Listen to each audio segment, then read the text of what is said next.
നമസ്കാരം, ഞാൻ അൽഫിയ ബഷീർ. സയൻസിൻ്റെ പുതിയൊരു വീഡിയോ ആയിട്ടാണ് ഞാൻ നിങ്ങളുടെ മുമ്പിൽ വന്നിരിക്കുന്നത്. അപ്പോൾ ഇതുവരെയുള്ള എക്സാംസ് ഒക്കെ നിങ്ങൾ അടിപൊളിയായിട്ട് എഴുതി എന്ന് നമ്മൾ വിശ്വസിക്കുന്നു. ഇനിയും അപ്കമിങ് ആയിട്ട് ഒരുപാട് എക്സാംസ് വരാനുണ്ട് അല്ലേ. അപ്പോൾ നമ്മൾ പഠിച്ചതുകൊണ്ട് നമ്മൾ എന്ത് ചെയ്യാൻ പാടില്ല, മറക്കാൻ പാടില്ല. സോ നമ്മൾ റിവൈസ് ചെയ്തുകൊണ്ടേ ഇരിക്കണം അല്ലേ. Revision is just another step towards perfection എന്ന് പറയുന്നത് അല്ലേ. അപ്പോൾ പെർഫെക്ഷനിലേക്ക് നമ്മൾ എത്തണമെങ്കിൽ നമ്മൾ എന്ത് ചെയ്യണം, അതെ, റിവൈസ് ചെയ്തുകൊണ്ടേ ഇരിക്കണം. അപ്പം അടുത്തായിട്ട് എക്സാം ASM CPO എക്സാംസ് ഒക്കെ വരാനിരിപ്പുണ്ട്. അതുപോലെ ഒരുപാട് എക്സാംസ് വരാനിരിപ്പുണ്ട്. അപ്പോൾ എനിക്ക് തോന്നുന്നു ഓൾമോസ്റ്റ് ആൾക്കാരും ഈ സയൻസ് എന്ന് പറയുന്ന സബ്ജക്റ്റ് മാറ്റി വെച്ചേക്കാം, പാടാന്ന് പറഞ്ഞ് അല്ലേ. അപ്പോൾ 1 മാർക്കിനൊക്കെ ആയിരിക്കും നമ്മൾ ലിസ്റ്റിൽ ഏറ്റവും താഴേക്ക് പോകുന്നത്. അപ്പം നിങ്ങൾ സയൻസ് പക്കായിട്ട് പഠിച്ചു കഴിഞ്ഞാൽ നിങ്ങൾക്ക് എന്ത് ചെയ്യാം, ഒരുപാട് മുമ്പിലേക്ക് കയറാൻ പറ്റും അല്ലേ. അപ്പം നമ്മൾ എന്ത് ചെയ്യുക, നല്ലപോലെ പഠിക്കുക, റിവൈസ് ചെയ്യുക, പഠിച്ച കാര്യങ്ങൾ മറക്കാതിരിക്കുക. അപ്പോൾ നമുക്ക് വീഡിയോയിലേക്ക് കടക്കാം. ഓക്കെ, ശരിയായ ജോഡി കണ്ടെത്തുക. ഓക്കെ, ശരിയായ ജോഡി കണ്ടെത്തുക. ജൈവ വൈവിധ്യം എന്ന പദം ആദ്യമായി ഉപയോഗിച്ചു വാൾട്ടർ ജി റോസൻ. ജീവശാസ്ത്രത്തിന്റെ പിതാവ് ജോൺ റേ. സ്പീഷ്യസ് എന്ന പദം ആദ്യമായി ഉപയോഗിച്ചു അരിസ്റ്റോട്ടിൽ. വർഗീകരണ ശാസ്ത്രത്തിന്റെ പിതാവ് ചരകൻ. ഓക്കെ, എന്ത് ജൈവ വൈവിധ്യം എന്ന് പറഞ്ഞാൽ നമ്മുടെ ഭൂമിയിലുള്ള ജീവസമൂഹങ്ങളും അവരുടെ ആവാസ വ്യവസ്ഥയൊക്കെ ചേർന്നെയാണ് നമ്മൾ ജൈവ വൈവിധ്യം എന്ന് പറയുന്നത് അല്ലേ. അപ്പൊ ഈ ജൈവ വൈവിധ്യം എന്ന് പറഞ്ഞ പേര് കണ്ടുപിടിച്ചത് ആരാണ്? വാൾട്ടർ ജി റോസൺ ആണ് എന്നാണ് പറയുന്നത്. അത് കറക്റ്റ് ആണ്. ഓക്കെ, ജൈവ വൈവിധ്യം എന്ന് പറഞ്ഞ പേര് കണ്ടുപിടിച്ചത് ആരാണ്?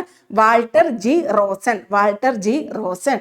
ഓക്കെ, ജീവശാസ്ത്രത്തിന്റെ പിതാവ് ജോൺ റേ ആണെന്നാണ് പറയുന്നത്. ജീവശാസ്ത്രത്തിന്റെ പിതാവ് ജോൺ റേ അല്ല, ജീവശാസ്ത്രത്തിന്റെ പിതാവ് അരിസ്റ്റോട്ടിലാണ്. ആരാണ്? ജീവശാസ്ത്രത്തിന്റെ പിതാവ് അരിസ്റ്റോട്ടിലാണ്. അതുപോലെ തന്നെ സ്പീഷ്യസ് എന്ന പദം ആദ്യമായി ഉപയോഗിച്ചത് ആരാണ്? ജോൺ റേ ആണ്. ഓക്കെ, സ്പീഷ്യസ് എന്ന പദം ആദ്യമായിട്ട് ഉപയോഗിച്ചത് ആരാണ്? John Ray. അപ്പൊ ഇവിടുന്ന് തന്നെ നമുക്ക് 3 ക്വസ്റ്റ്യൻസ് കിട്ടി അല്ലെ. എന്താണ്? ജൈവ വൈവിധ്യം എന്ന് പദം ഉപയോഗിച്ചത് ആരാണ്? Walter G Rosen. Walter G Rosen. ജീവശാസ്ത്രത്തിന്റെ പിതാവ് ആരാണ്? അരിസ്റ്റോട്ടിലാണ്. അതുപോലെ തന്നെ സ്പീഷ്യസ് എന്ന പദം ആദ്യമായിട്ട് ഉപയോഗിച്ചത് ആരാണ്? ജോൺ റേ ആണ്. ഇനി നോക്കിക്കുക, വർഗീകരണ ശാസ്ത്രത്തിന്റെ പിതാവ്. വർഗീകരണ ശാസ്ത്രത്തിന്റെ പിതാവ് ചരകനല്ല, കാൾ ലിനേസ് ആണ് കേട്ടോ. കാൾ ലിനേസ് നിങ്ങൾ കേട്ടിട്ടുണ്ടാവും. കാൾ ലിനേസ് എന്ന് പറഞ്ഞ സയന്റിസ്റ്റ് ആണ് വർഗീകരണ ശാസ്ത്രത്തിന്റെ പിതാവ്. ചരകൻ എന്ന് പറയുന്നത് ആയുർവേദത്തിന്റെ പിതാവാണ്. എന്താണ്? ആയുർവേദത്തിന്റെ പിതാവാണ് ആര്? ചരകൻ. ആയുർവേദത്തിന്റെ പിതാവ്. ആയുർവേദത്തിന്റെ പിതാവ്. അപ്പൊ ഇവിടുന്ന് തന്നെ നോക്കുക എത്ര ക്വസ്റ്റ്യൻസ് കിട്ടിയാൽ നോക്കിക്കേ. 1 2 3 4 5 ക്വസ്റ്റ്യൻസ് കിട്ടി അല്ലെ. നോക്കിക്കേ, ജൈവവൈദ്യം പദം ഉപയോഗിച്ചത് വാൾട്ടർ ജി റോസൺ. ജീവശാസ്ത്രത്തിന്റെ പിതാവ് അരിസ്റ്റോട്ടിൽ. സ്പീഷ്യസ് എന്ന പദം ഉപയോഗിച്ചത് ജോൺ റേ. വർഗീകരണ ശാസ്ത്രത്തിന്റെ പിതാവ് ആരാണ്? Call Linnaeus. ആയുർവേദത്തിന്റെ പിതാവ് ചരകൻ. ഓക്കെ, അപ്പൊ ഇത്രയും ക്വസ്റ്റ്യൻ, ഇതിൽ ഒരു ക്വസ്റ്റ്യൻ ചോദിക്കാനുള്ള ചാൻസ് ഉണ്ട്. ഇത് പ്രീവിയസ് ഇയർ ക്വസ്റ്റ്യൻ ആണ്. അപ്പം ഇത് നല്ലപോലെ പഠിക്കുക. ഈ ഒറ്റ ക്വസ്റ്റ്യനിൽ നിന്ന് 5 ക്വസ്റ്റ്യൻ ഉണ്ട്. ഓക്കെ, ക്ലിയർ ആയല്ലോ. നെക്സ്റ്റ് ക്വസ്റ്റ്യനിലേക്ക് പോവാം. അസ്ഥിയെ പൊതിഞ്ഞ് കാണുന്ന സ്ഥലം. ഓക്കെ, അസ്ഥിയെ പൊതിഞ്ഞ് കാണുന്ന സ്ഥലം ഏതാണ്? അസ്ഥിയെ ഇവിടെ നോക്കിക്കോ. 1ാമത്തെ ക്വസ്റ്റ്യൻ ഫ്ലൂറൽ സ്ഥലം എന്നാണ് പറഞ്ഞത്. നമ്മൾ ഇംഗ്ലീഷിൽ എഴുതുമ്പോൾ പ്ലൂറൽ എന്നാണ് പറയുന്നത്. Plural. Okay, plural. Okay, plural സ്ഥലം എന്തിനെ പൊതിയുന്നതാണ്? ഫ്ലൂറൽ സ്ഥലം നമ്മുടെ ശ്വാസകോശം, അതായത് ലങ്സിനെ പൊതിയുന്ന സ്ഥലമാണ് എന്തെന്ന് പറയുന്നത്? ഫ്ലൂറൽ സ്ഥലം. മൈലിൻ ഉറ, അതായത് മൈലിൻ ഉറ അല്ലെങ്കിൽ മൈലിൻ ഷീത്ത് എന്ന് പറയും. അതെന്ന് പറയുന്നത് എവിടെയാണ്? നമ്മുടെ മൈലിൻ ഉറ എന്ന് പറയുന്നത് നമ്മുടെ നെർവ് അല്ലെ. മൈലിൻ ഷീറ്റ് എന്ന് പറയുന്നത് നമ്മുടെ നാഡി അല്ലെങ്കിൽ നെർവിനെ പൊതിയുന്ന ഉറയാണ്. പെരികാർഡിയം. പെരികാർഡിയം നിങ്ങൾക്ക് അറിയാമായിരിക്കും അല്ലെ. കാർഡിയം നമ്മുടെ കാർഡിയാക് അറസ്റ്റ് എന്നൊക്കെ പറയത്തില്ല. കാർഡിയാക് അറസ്റ്റ് എന്ന് പറഞ്ഞാൽ ഹേർട്ട് അറ്റാക്ക് അല്ലേ. അപ്പം ഈ കാർഡിയോളജിസ്റ്റ് എന്ന് പറയുന്നത് എന്താണ്? ഹേർട്ടുമായിട്ട് ബന്ധപ്പെട്ട ഡോക്ടർ അല്ലേ. അപ്പൊ കാർഡിയോ എന്ന് വരുന്നതെല്ലാം ഹേർട്ടുമായിട്ട് ബന്ധപ്പെട്ട. സോ പെരികാർഡിയോ എന്ന് പറയുന്നത് നമ്മുടെ ഹൃദയത്തെ പൊതിയുന്ന ആ ഒരു സ്ഥലം. അപ്പൊ പെരികാർഡിയോ എന്ന് പറയുന്നത് എന്താണ്? നമ്മുടെ ഹേർട്ടാണ്. ഓക്കെ, അപ്പൊ പിന്നെ ഏത് ഇതിലുള്ളത്? അസ്ഥിയെ പൊതിയുന്നത് ഏതാണ്? പെരിയോസ്റ്റിയം. അപ്പൊ നമ്മുടെ ഓപ്ഷൻ സി പെരിയോസ്റ്റിയമാണ്. അപ്പോൾ ഓർത്തിരിക്കുക, ഫ്ലൂറൽ സ്ഥലം എന്ന് പറയുന്നത് നമ്മുടെ ലങ്സ്, മൈലിൻ ഉറ എന്ന് പറയുന്നത് നെർവ്, പെരികാർഡിയം എന്ന് പറയുന്നത് ഹെർട്ട്, അതുപോലെ തന്നെ പെരിയോസ്റ്റിയം എന്ന് പറയുന്നതാണ് നമ്മുടെ അസ്ഥിയെ പൊതിഞ്ഞ് കാണുന്ന സ്ഥലം എന്ന് പറയുന്നത്. ക്ലിയർ ആയ 2 ക്വസ്റ്റ്യൻസ്. ഓക്കെ, അടുത്ത ക്വസ്റ്റ്യനിലേക്ക് പോവാം. ജൈവ വൈവിധ്യം എന്താ നമ്മൾ പറഞ്ഞായിരുന്നു. എന്താണ് നിങ്ങൾ ജസ്റ്റ് ഒന്ന് മനസ്സിലാക്കാൻ വേണ്ടി പറഞ്ഞത് നമ്മുടെ ജീവസമൂഹങ്ങളും അതിൻ്റെ ആവാസ വ്യവസ്ഥയും എല്ലാം കൂടി ചേർന്ന് നമ്മൾ എന്താ പറയുന്നത് ജൈവ വൈവിധ്യം എന്ന് പറയുന്നത്. ഓക്കെ, നോക്കി അതേ ആരൊക്കെ എന്തൊക്കെയാണ് കണ്ടുപിടിച്ചെന്ന് ഇവിടെ കൊടുത്തിട്ടുണ്ട്. ജസ്റ്റ് നോക്കിക്ക്. അരിസ്റ്റോട്ടിൽ എന്താണ് നമ്മളിപ്പോൾ പറഞ്ഞായിരുന്നു ജീവശാസ്ത്രത്തിന്റെ പിതാവ്. ജീവശാസ്ത്രത്തിന്റെ പിതാവ് ആരാണ്? അരിസ്റ്റോട്ടിൽ. അത് തിയോഫ്രാസ്റ്റസ് എന്ന് പറയുന്ന സസ്യശാസ്ത്രത്തിന്റെ പിതാവാണ് കേട്ടോ. സസ്യശാസ്ത്രവും ജീവശാസ്ത്രവും തമ്മിൽ തെറ്റിപ്പോവരുത്. ജീവശാസ്ത്രത്തിന്റെ പിതാവ് അരിസ്റ്റോട്ടില്, സസ്യശാസ്ത്രത്തിന്റെ പിതാവ് ആരാണ്? തിയോഫ്രാസ്റ്റസ്. Okay, clear. നെക്സ്റ്റ് നോക്കിക്കേ, ചരകൻ. നമ്മൾ ഓൾറെഡി പറഞ്ഞു ചരകൻ എന്താണ്? ആയുർവേദത്തിന്റെ പിതാവ്. ആരാണ്? ആയുർവേദത്തിന്റെ പിതാവാണായിരുന്നു പറയുന്നത് ചരകൻ എന്ന് പറയുന്നത്. ജോൺ റേ ഏതാണ്? അതെ, ജോൺ റേ എന്ന് പറയുന്നത് സ്പീഷ്യസ് എന്ന പദം ആദ്യമായിട്ട് ഉപയോഗിച്ച സയന്റിസ്റ്റ് ആണ്. സ്പീഷ്യസ് എന്ന പദം ആദ്യമായിട്ട് ഉപയോഗിച്ച സയന്റിസ്റ്റ് ആണ് ജോൺ റേ. ഇനി നോക്കിക്കേ, അടുത്ത് നമ്മൾ എന്ത് പറഞ്ഞു? കാൾ ലിനേസ് എന്തുവായിരുന്നു നമ്മൾ പറഞ്ഞു അല്ലെ? വർഗീകരണ ശാസ്ത്രത്തിന്റെ പിതാവ് അല്ലെ? വർഗീകരണ ശാസ്ത്രത്തിന്റെ പിതാവാണ് അതെന്ന് പറയുന്നത് കാൾ ലിനേസ്. അപ്പൊ ഈ 5 ക്വസ്റ്റ്യൻസും 5 സയന്റിസ്റ്റുകളുടെ പേരും ജസ്റ്റ് ഓർത്തിരിക്കുക, നല്ലപോലെ പഠിക്കുക. ഓക്കെ, നെക്സ്റ്റ് നോക്കാം. മനുഷ്യ ശരീരത്തിന്റെ കുടൽ ഭിത്തിയിൽ വെച്ച് ചില ബാക്ടീരിയകൾക്ക് ഈ ജീവകം നിർമ്മിക്കാനാവും. അതിനാൽ ഭക്ഷണത്തിലൂടെ ലഭിക്കേണ്ട ഈ ജീവകത്തിന്റെ അളവ് കുറഞ്ഞാലും അപര്യാപ്തത വരുന്നില്ല. ഇവിടെ പരാമർശിക്കുന്ന ജീവകം ഏതാണ്? അതായത് ഏതോ ഒരു ജീവകം, ഏതോ ഒരു വൈറ്റമിൻ നമ്മുടെ ശരീരത്തിന്റെ കുടലിന്റെ ഭിത്തിയിൽ ബാക്ടീരിയകൾ പ്രൊഡ്യൂസ് ചെയ്യുന്നുണ്ട്. അപ്പോൾ ആ ജീവകത്തിന്റെ അളവ് നമ്മുടെ ശരീരത്തിൽ കുറഞ്ഞാലും അപര്യാപ്തത വരുന്നില്ല. ആ ജീവകം ഏതാണെന്നാണ് ചോദിച്ചിരിക്കുന്നത്. ഓക്കെ, വിറ്റാമിൻ എ എന്ന് പറയുന്നത്, വിറ്റാമിൻ എ എന്താണ്? ജീവകം എയെ പറ്റി നിങ്ങൾക്ക് എന്തറിയാം? അതായത് നമ്മുടെ കണ്ണിന്റെ ആരോഗ്യത്തിന് ആവശ്യമായിട്ടുള്ള വിറ്റാമിനാണ്, ജീവകമാണ് വിറ്റാമിൻ എ. അതായത് വിറ്റാമിൻ എയുടെ കുറവ് കാരണം നിശാന്തത എന്ന് പറഞ്ഞ രോഗം അല്ലേ? നിശാന്തത എന്താണ്? നൈറ്റ് ബ്ലൈൻഡ്നെസ് എന്നൊക്കെ കേട്ടിട്ടില്ലേ അല്ലേ? അതായത് നമുക്ക് എന്താണ് വെളിച്ചത്ത് കണ്ണ് കാണാൻ, ഇരുട്ടി കണ്ണ് കാണാൻ പറ്റാത്ത ഒരവസ്ഥ അല്ലേ? അതായത് സന്ധ്യ കഴിഞ്ഞിട്ട് നമുക്ക് കണ്ണ് കാണാൻ പറ്റാത്ത ഒരവസ്ഥ. അപ്പം അതാണ് ജീവകം എ. അപ്പം ജീവകം എ എന്ന് പറയുന്നത് കണ്ണിന്റെ ആരോഗ്യത്തിന് ആവശ്യമായിട്ടുള്ള ജീവകമാണ്. ജീവകം എയുടെ അപര്യാപ്തത മൂലം ഉണ്ടാവുന്ന രോഗം എന്ന് പറയുന്നത് നിശാന്തതയാണ്. ഓക്കെ, നിശാന്തത. നെക്സ്റ്റ് നോക്കിക്കേ, ജീവകം ഡി. ജീവകം ഡിയെ പറ്റി നിങ്ങൾക്ക് എന്തറിയാം? നമ്മുടെ എല്ലിന്റെയും പല്ലിന്റെയും ആരോഗ്യത്തിന് ആവശ്യമായിട്ടുള്ള ജീവകമാണ് ജീവകം ഡി. അതായത് നമ്മൾ ഡെല്ലി കമ്പനി ഓർത്താൽ മതി. എല്ല് പറയുമ്പോൾ പല്ലൂടെ പറയുമല്ലോ. അപ്പൊ ഡി എന്ന് പറയുന്നത് എന്താണ്? പല്ല് അല്ലെ? എല്ലിന്റെയും പല്ലിന്റെയും ആരോഗ്യത്തിന് ആവശ്യമായിട്ടുള്ള ജീവകമാണ് ജീവകം ഡി. ഓർക്കാനായിട്ട് നമ്മൾ എന്താ പറഞ്ഞേ? ഡെല്ലി കമ്പനി ഓർത്താൽ മതി. ജീവകം ഡി എൽ അങ്ങനെ ഓർത്താൽ മതി. ഓക്കെ, നെക്സ്റ്റ് നോക്കിക്കേ, ജീവകം സി. ജീവകം സി നമ്മൾ കൊറോണ വരുന്ന സമയത്ത്, നമുക്ക് കൊറോണ ഓൾമോസ്റ്റ് എല്ലാവർക്കും വന്ന് കാണുമല്ലോ. ഓക്കെ, കൊറോണ സമയത്ത് നമുക്ക് ഗവൺമെന്റിൽ നിന്ന് തന്ന ഗുളിക വിറ്റാമിൻ സിയുടെ ഗുളികയായിരുന്നു അല്ലെ? എന്തിനു വേണ്ടിയിട്ടുള്ളതാ? കൊറോണ പ്രതിരോധ ശേഷി അല്ലെ ഇൻക്രീസ് ചെയ്യാൻ വേണ്ടിയിട്ട് അല്ലെ? നമ്മുടെ പ്രതിരോധ ശേഷി വർദ്ധിക്കാൻ വേണ്ടിയിട്ട് നമുക്ക് തന്ന ഗുളിക വിറ്റാമിൻ സി. അപ്പൊ ജീവകം സി എന്തിനു വേണ്ടിയിട്ടുള്ളതാണ്? നമ്മുടെ ഇമ്മ്യൂണിറ്റി പവർ കൂട്ടാൻ വേണ്ടിയിട്ടുള്ള ജീവകമാണ് ജീവകം സി എന്ന് പറയുന്നത്. ഇമ്മ്യൂണിറ്റി പവർ, പ്രതിരോധ ശേഷി. അതുപോലെ തന്നെ ചൂടാകുമ്പോൾ നഷ്ടമാകുന്ന ജീവകം ഏതാണെന്നും PSC ചോദിച്ചിട്ടുണ്ട്. അതും വിറ്റാമിൻ സി ആണ്, ജീവകം സി ആണ് കേട്ടോ. ചൂടാകുമ്പോൾ നമ്മൾ ഇങ്ങനെ ഓർത്താൽ മതി. നമ്മൾ ഭയങ്കരമായിട്ട് നമ്മളോട് എല്ലാവരും പറയത്തില്ല, എപ്പോഴും ചിരിച്ച് സന്തോഷത്തോടെ ഇരുന്നാൽ നമുക്ക് എന്താണ്? ആരോഗ്യമുണ്ട് അല്ലേ? നമ്മൾ ദേഷ്യപ്പെട്ടാൽ നമ്മുടെ ആരോഗ്യം കുറയും. അപ്പം ദേഷ്യപ്പെട്ടാൽ നമ്മുടെ ഇമ്മ്യൂണിറ്റി കുറയും. അപ്പം ദേഷ്യപ്പെടുമ്പോൾ വിറ്റാമിൻ സി കുറയും. ചൂടാക്കലല്ല, ജസ്റ്റ് ദേഷ്യപ്പെടുക, ചൂടാവുക, അങ്ങനെ വിചാരിക്കുക. നമ്മൾ ചൂടാവുമ്പോൾ വിറ്റാമിൻ സി, ഇമ്മ്യൂണിറ്റി കുറയും. അങ്ങനെ അങ്ങ് കണക്ട് ചെയ്ത് പഠിക്കുക. ഓക്കെ, അപ്പം ഇമ്മ്യൂണിറ്റിക്ക് ആവശ്യമായിട്ടുള്ള ജീവകം സി. ചൂടാവുമ്പോഴത്തേക്കിന് നഷ്ടമാവുന്നത് ഏതാണ്? സി. ചൂടാവുമ്പോൾ ഹീറ്റാണ് അവിടെ ഉദ്ദേശിക്കുന്നത്. ഇപ്പം ഞാൻ നിങ്ങൾക്ക് ഓർക്കാൻ വേണ്ടി പറഞ്ഞത് ചൂടാവുക എന്ന് പറഞ്ഞാൽ നമ്മൾ ദേഷ്യപ്പെടുന്നതെന്ന് ഓർത്താൽ മതി. ഓക്കെ, അപ്പം ചൂടാവുമ്പോൾ നഷ്ടമാവുന്നത് ഏതാണ്? Vitamin C. ഓക്കെ, അപ്പം ജീവകം, നമ്മുടെ ക്വസ്റ്റ്യൻ എന്താണ്? ജീവകം കെ ആണ് അല്ലേ? ജീവകം കെ, അതായത് ജീവകം കെയുടെ അപര്യാപ്തത മൂലം നമുക്ക് എന്ത് സംഭവിക്കുന്നു? വലിയതായിട്ട് അപര്യാപ്തത ഉണ്ടാവുന്നില്ല. നമ്മൾ കഴിക്കുന്ന ഫുഡിലും നമുക്ക് അല്ലാതെ വെളിയിൽ നിന്ന് കിട്ടുന്ന ജീവകം കെ കുറവാണെങ്കിൽ പോലും നമ്മുടെ ശരീരത്തിൽ അതിൻ്റെ അപര്യാപ്തത വരാതിരിക്കാൻ കാരണം നമ്മുടെ കുടലിലുള്ള ചില ബാക്ടീരിയകൾ ഈ ജീവകം എന്ത് ചെയ്യുന്നുണ്ട്? പ്രൊഡ്യൂസ് ചെയ്യുന്നുണ്ട്. ആ ജീവകം ഏതാണ്? ജീവകം കെ ആണ്. ഓക്കെ, അപ്പോൾ ജീവകം എ എന്ന് പറയുന്നത് എന്താണ്? കണ്ണിൻ്റെ ആരോഗ്യത്തിന്. അത് ഡെഫിഷ്യൻസി ഓഫ് എ കാരണം ഉണ്ടാകുന്ന ഏതാണ്? നിശാന്തതയാണ്. ജീവകം ഡി ഡെൽ എന്ന് ഓർത്താൽ മതി. എല്ലിൻ്റെയും പല്ലിൻ്റെയും ആരോഗ്യത്തിന്. ജീവകം സി ഇമ്മ്യൂണിറ്റിക്ക് അല്ലേ, പ്രതിരോധത്തിന് വേണ്ടിയിട്ട്. ജീവകം കെ എന്ന് പറയുന്നത് ഏതാണ്, നമ്മുടെ കുടലിലുള്ള ബാക്ടീരിയ പ്രൊഡ്യൂസ് ചെയ്യുന്ന ജീവകം. ക്ലിയർ ആയല്ലോ? അടുത്ത ക്വസ്റ്റ്യനിലേക്ക് കിടക്കാം. ജന്തുജന്യ രോഗമായ മഞ്ഞപ്പനി പരത്തുന്ന രോഗാണു ഏതാണ്? ജന്തുജന്യ രോഗമായ മഞ്ഞപ്പനി പരത്തുന്ന രോഗാണു ഏതാണ്? അപ്പം ഈ വൈറസ് പരത്തുന്ന രോഗങ്ങളും ബാക്ടീരിയ പരത്തുന്ന രോഗങ്ങളും നിങ്ങൾ കാണാതെ പഠിക്കണം. അത് എത്ര പഠിച്ചാലും മറന്ന് പോവുക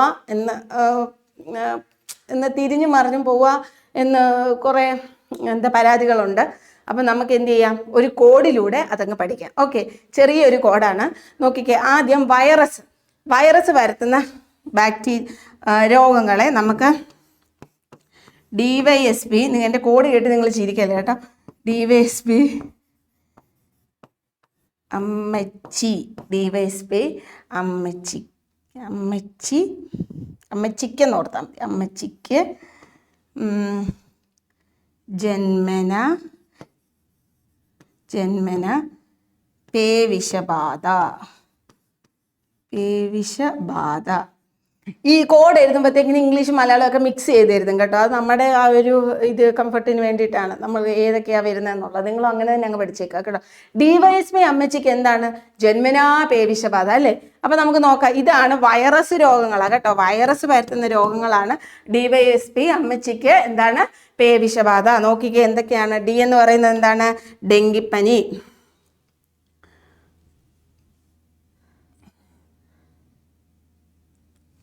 ഓക്കെ, ഡി എന്താ നോക്കിക്കേ. Dengue fever. ഞാൻ ജസ്റ്റ് ചെറുതായിട്ട് എഴുതാൻ, നിങ്ങൾക്ക് കാണുന്നുണ്ടോ നോക്കണേ.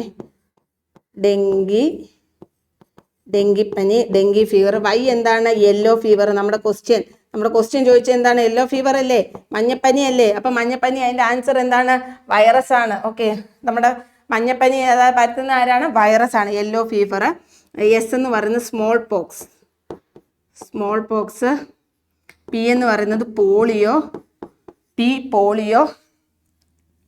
ദെൻ എ എന്ന് പറയുന്നത് എയ്ഡ്സ്, അതെല്ലാവർക്കും അറിയാമായിരിക്കും. എയ്ഡ്സ്. എം എന്ന് പറയുന്നത് മംസ്. ഈ എം എന്ന് പറയുന്നത് മീസിൽസ്. ഞാൻ എഴുതുന്ന വല്ലതും കാണുന്നുണ്ടോ? ഞാൻ പറഞ്ഞു പോകുമ്പോൾ തന്നെ നോട്ട് എഴുതുന്ന കാണുന്നില്ലെങ്കിൽ കേട്ടോ. DYSP ഈ അമ്മച്ചിയുടെ ഈ അല്ലേ, അമ്മച്ചി ഈ ആയിരുന്നു സർ. ഈ എന്ന് പറയുന്നത് എബോള. സി എന്ന് പറയുന്നത് ചിക്കൻ ബോക്സ്. കാണത്തില്ലായിരിക്കും അല്ലേ, ചിക്കൻ ബോക്സ്. എച്ച് എന്ന് പറയുന്നത് ഹെപ്പറ്റൈറ്റിസ്. ഐ എന്ന് പറയുന്നത് ഇൻഫ്ലുവൻസ. ജന്മന എന്നുള്ളത് ജെനിഷ്യൽ ഹെർപ്സ്. പേവിഷബാധ. ഓക്കെ, പിന്നെ പേവിഷബാധ. അപ്പോൾ എത്ര വൈറസ് രോഗങ്ങൾ നമ്മൾ പഠിച്ചു? 1, 2, 3, 4, 5, 6, 7, 8, 9, 10, 11, 12, 13 വൈറസ് രോഗങ്ങൾ നമ്മൾ ഒറ്റ കോഡിലൂടെ പഠിച്ചു. എന്തായാലും നമ്മുടെ കോഡ് DYSP അമ്മച്ചിക്ക് ജന്മന പേവിഷബാധ. ഡി എന്ന് പറയുന്നത് എന്താണ്? Dengue fever. Y yellow fever. S smallpox. P polio. അമ്മച്ചിക്ക്, അമ്മച്ചി എന്ന് എഴുതുമ്പോൾ AMM A എഴുതരുത്, AMM E എഴുതാവൂ കേട്ടോ. Ebola E. ഓക്കെ, അമ്മച്ചിക്ക് AIDS. M mumps. M measles. E Ebola. C chickenpox. H hepatitis. I influenza. ജന്മന എന്നുള്ളത് ജെനിഷ്യൽ ഹെർപ്സ്, പിന്നെ പേവിഷബാധ. ഇത് ഇത്രയും എന്താണ്? വൈറസ് വരുത്തുന്ന രോഗങ്ങളാണ്. ക്ലിയർ ആയല്ലോ? ഈ എഴുതിയിരിക്കുന്നത് വായിക്കാൻ പറ്റുന്നില്ലെങ്കിൽ ഞാനിപ്പോൾ പറഞ്ഞല്ലോ, നിങ്ങൾ അതൊന്ന് ജസ്റ്റ് കോഡ് എഴുതിയിട്ട് ഞാൻ പറഞ്ഞത് വെച്ചിട്ട് നിങ്ങളൊന്ന് നോട്ട് ചെയ്യുക കേട്ടോ. ഒന്നുകൂടെ പറയാം. D dengue fever. Y yellow fever. S smallpox. P polio. അമ്മച്ചിക്ക് AIDS. M mumps. M measles. E Ebola. H hepatitis. C chickenpox. H hepatitis. I influenza. ജന്മന എന്നുള്ളത് ജെനിഷ്യൽ ഹെർപ്സും പിന്നെ എന്താണ്? പേവിഷബാധയും. ഓക്കെ, ക്ലിയർ ആയോ? വൈറസ് രോഗങ്ങൾ പഠിച്ചല്ലോ. ഇനി ബാക്ടീരിയ രോഗങ്ങൾ എങ്ങനെ പഠിക്കും? ടീച്ചറെ, ഞങ്ങൾക്ക് വൈറസ് രോഗങ്ങൾ പഠിച്ചു, ഇനി ബാക്ടീരിയ രോഗങ്ങൾ ഞങ്ങൾക്ക് പഠിക്കാൻ പാടാന്ന് പറയല്ലേ. ബാക്ടീരിയ രോഗങ്ങൾക്കുള്ള ഒരു ചെറിയ കോഡൂടെ പറഞ്ഞുതരാം. നോക്കിക്കേ, അപ്പോൾ വൈറസ് രോഗങ്ങൾ പഠിച്ചല്ലോ. DYSP അമ്മച്ചിക്ക് പേവിഷബാധ. ഇനി അടുത്ത എന്താ നമുക്ക്? നോക്കിയേ, ബാക്ടീരിയൽ രോഗങ്ങൾ. നമ്മുടെ കോഡ് നോക്കിക്കേ എങ്ങനെയാണെന്ന്. വിപിൻ കോഴിക്കോട് AC-യിലിരുന്ന് TTCക്ക് പഠിക്കുന്നു. വിപിൻ എന്ത് ചെയ്യുന്നു? വിപിന് കോഴിക്കോട് AC-യിലിരുന്ന് TTC-ക്ക് പഠിക്കുന്നു. നമ്മളൊക്കെ ഇവിടെ ചൂടത്തിരുന്ന് പഠിക്കുമ്പോൾ വിപിന് കോഴിക്കോട് പോയിട്ട് AC-യിലിരുന്ന് എന്ത് പഠിക്കുന്നു? TTC-ക്ക് പഠിക്കുന്നു. വിപിൻ കോഴിക്കോട് AC-യിലിരുന്ന് TTC-ക്ക് പഠിക്കുന്നു. ഓക്കെ, നോക്കിക്കേ എങ്ങനെ, ഇതാണ് നമ്മുടെ കോഡ്. ഈ ബ്ലാക്കിൽ എഴുതിയേക്കുന്നതാണ് നമ്മുടെ കോഡ്. ആ കോഡ് നിങ്ങൾ എങ്ങനെ എഴുതണമെന്ന് നോക്കിക്കേ. വിപിന്റെ ഷോർട്ട് VPN, കോഴിക്കോടിന്റെ ഷോർട്ട് KKD, AC തന്നെ. ഇരുന്നെന്നുള്ളത് ഇംഗ്ലീഷിലും മലയാളത്തിലൂടെ എഴുതണം. ഈ ക്യാപിറ്റൽ ഈ ഇരുന്ന്. ഓക്കെ, എന്തിനാ ടീച്ചറെ ഇംഗ്ലീഷിലും മലയാളത്തിലും എഴുതുന്നതെന്ന് ചോദിച്ചാൽ നിങ്ങൾ ഈ ബാക്ടീരിയൽ ലോങ്ങുകൾ കാണാതെ പഠിക്കുന്ന അത്രയും പാടില്ല ഈ കോഡ് പഠിക്കുന്നത്. ഇതിങ്ങനെ തന്നെ അങ്ങ് പഠിക്കുക. ഈ ക്യാപിറ്റൽ ഇരുന്ന് TTC-ക്ക് പഠിക്കുന്നു. ഓക്കെ, കോഡ് എഴുതിയോ? ഇത്രയും കോഡ് എഴുതി പഠിച്ചാൽ പിന്നെ ബാക്ടീരിയ രോഗങ്ങൾ കാണാപ്പാടമായി. നോക്കിക്കേ, V എന്താണ് നോക്കിക്കേ? വില്ലൻ ചുമ. P എന്താണ്? പ്ലേഗ്. N എന്താണ്? നിമോണിയ. വിപിൻ ഓക്കെ ആയല്ലോ. കോഴിക്കോട് നോക്കിക്കേ, കോഴിക്കോട് KKD. K എന്താണ്? ക്ഷയം. അടുത്ത K എന്താണ്? കുഷ്ഠം. D എന്താണ്? ഡിഫ്തീരിയ. കോഴിക്കോടായല്ലോ, വിപിൻ കോഴിക്കോടായല്ലോ. അടുത്ത നോക്കിക്കേ, ഇരുന്നിൽ എന്തേ ഉള്ളൂ? ഈ ക്യാപിറ്റൽ E മാത്രമേ ഉള്ളെന്നല്ലേ ഞാൻ പറഞ്ഞത്? അല്ല, AC A എന്താണ്? ആന്ത്രാക്സ്. C എന്താണ്? സിഫിലിക്സ്. ഓക്കെ, AC-യിൽ ഇരുന്നിന് E മാത്രമേ ഉള്ളൂ. ആ E എന്താണ്? എലിപ്പനിയാണ്. എന്താണ്? എലിപ്പനി. ഓക്കെ, TTC നോക്കിക്കേ, TTC ഇവിടെ ടെറ്റനസ് കൂടെ ഉണ്ടായിരുന്നു, sorry, tetanus. Okay, TTC tetanus, typhoid, cholera. Okay, TTC എന്തൊക്കെയാണ്? Tetanus, tetanus, typhoid, cholera. Tetanus, typhoid, cholera. Okay ആയല്ലോ. അപ്പം വൈറസ് രോഗങ്ങൾ എന്താണ്? DYSP അമ്മച്ചിക്ക് പേവിഷബാധ, ജന്മനാ പേവിഷബാധ. DYSP അമ്മച്ചിക്ക് ജന്മനാ പേവിഷബാധ. അമ്മച്ചി എഴുതുമ്പോൾ AMMAEC, അമ്മച്ചി അങ്ങനെ വേണം എഴുതാൻ. ബാക്ടീരിയ രോഗങ്ങൾ എന്താണ് പറഞ്ഞ? ബാക്ടീരിയ രോഗങ്ങൾ വിപിൻ കോഴിക്കോട് AC-യിൽ ഇരുന്ന് എന്ത് പഠിക്കുന്നു? TTC-ക്ക് പഠിക്കുന്നു. ഓക്കെ, ക്ലിയർ ആയല്ലോ. AC-യിൽ ഇരുന്നെന്നുള്ളത് ഈ എടുത്തിട്ട് മലയാളത്തിൽ ഇരുന്ന്. ക്ലിയർ ആയോ? വൈറസ് രോഗങ്ങളും ബാക്ടീരിയ രോഗങ്ങളും ക്ലിയർ ആയോ? അടുത്ത ക്വസ്റ്റ്യനിലോട്ട് പോവാം. അപ്പൊ നമ്മുടെ ക്വസ്റ്റ്യൻ എന്തുവായിരുന്നു ചോദിച്ചിരുന്നത്? ബാക്ടീരിയ, മഞ്ഞപ്പനി എന്ന് പറഞ്ഞാൽ യെല്ലോ ഫീവർ. DYSP-യുടെ Y എന്താണ്? യെല്ലോ ഫീവർ ആണ്. സോ എന്താണ്? മഞ്ഞപ്പനി വരുത്തുന്ന ആരാണ്? Yes, virus. ക്ലിയർ ആയോ? എന്തെങ്കിലും ഡൗട്ട് ഉണ്ടെങ്കിൽ ജസ്റ്റ് ഒന്ന് ബാക്ക് അടിച്ചിട്ട് ഒന്നുകൂടെ കണ്ടു നോക്കുക. ഓക്കെ, അടുത്ത ക്വസ്റ്റ്യനിലേക്ക് പോവാം. നോക്കിക്കേ, അതേണ്ട് നമ്മളിവിടെ ബാക്ടീരിയ രോഗങ്ങളൊന്ന് ജസ്റ്റ് കൊടുത്തിട്ടുണ്ട്. നോക്കുക, ക്ഷയം, കുഷ്ഠം, diphtheria, cholera, tetanus, syphilis, gonorrhoea, chlamydiasis. ഇതെല്ലാം നമ്മളിപ്പോൾ ഓൾറെഡി കോഡ് വെച്ച് തന്നെ പഠിച്ചതാണ്. ഇനി ഇതിൻ്റെ രോഗകാരികളും നിങ്ങൾ എങ്ങനെയെങ്കിലും മനഃപ്പാടമാക്കുക കേട്ടോ. ക്ഷയം എന്ന് പറയുന്നത് മൈക്രോബാക്ടീരിയം, കുഷ്ഠം മൈക്രോബാക്ടീരിയം, ലെപ്രെ. അപ്പോൾ എങ്ങനെയാണെന്ന് വെച്ചാൽ നിങ്ങൾ ഈ രോഗകാരികൾ, അപ്പോൾ രോഗങ്ങൾ ഏതൊക്കെയാണ് നമ്മൾ കോഡിലൂടെ പഠിച്ചു കഴിഞ്ഞു. രോഗകാരികൾ നിങ്ങൾ എന്ത് ചെയ്യുക?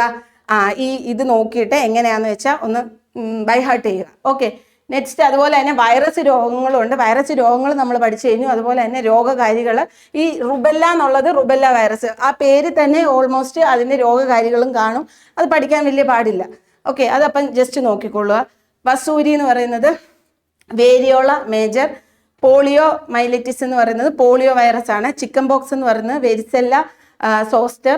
പേവിഷബാധ, റാബീസ്. പേവിഷബാധയ്ക്ക് നമ്മൾ ഇംഗ്ലീഷിൽ റാബീസ് എന്നാണ് പറയുന്നത്. സോ റേബീസ് വൈറസ് ആണ് പേവിഷബാധ വരുത്തുന്നത്. അതുപോലെ തന്നെ ജെനീഷ്യൽ ഹെപ്സ് ഉണ്ട്. നമ്മുടെ ഈ രോഗകാരിക്കായിട്ട് ഹെപ്സ് ഉണ്ട്. അപ്പം ഹെപ് സിംപ്ലെക്സ് വൈറസ്.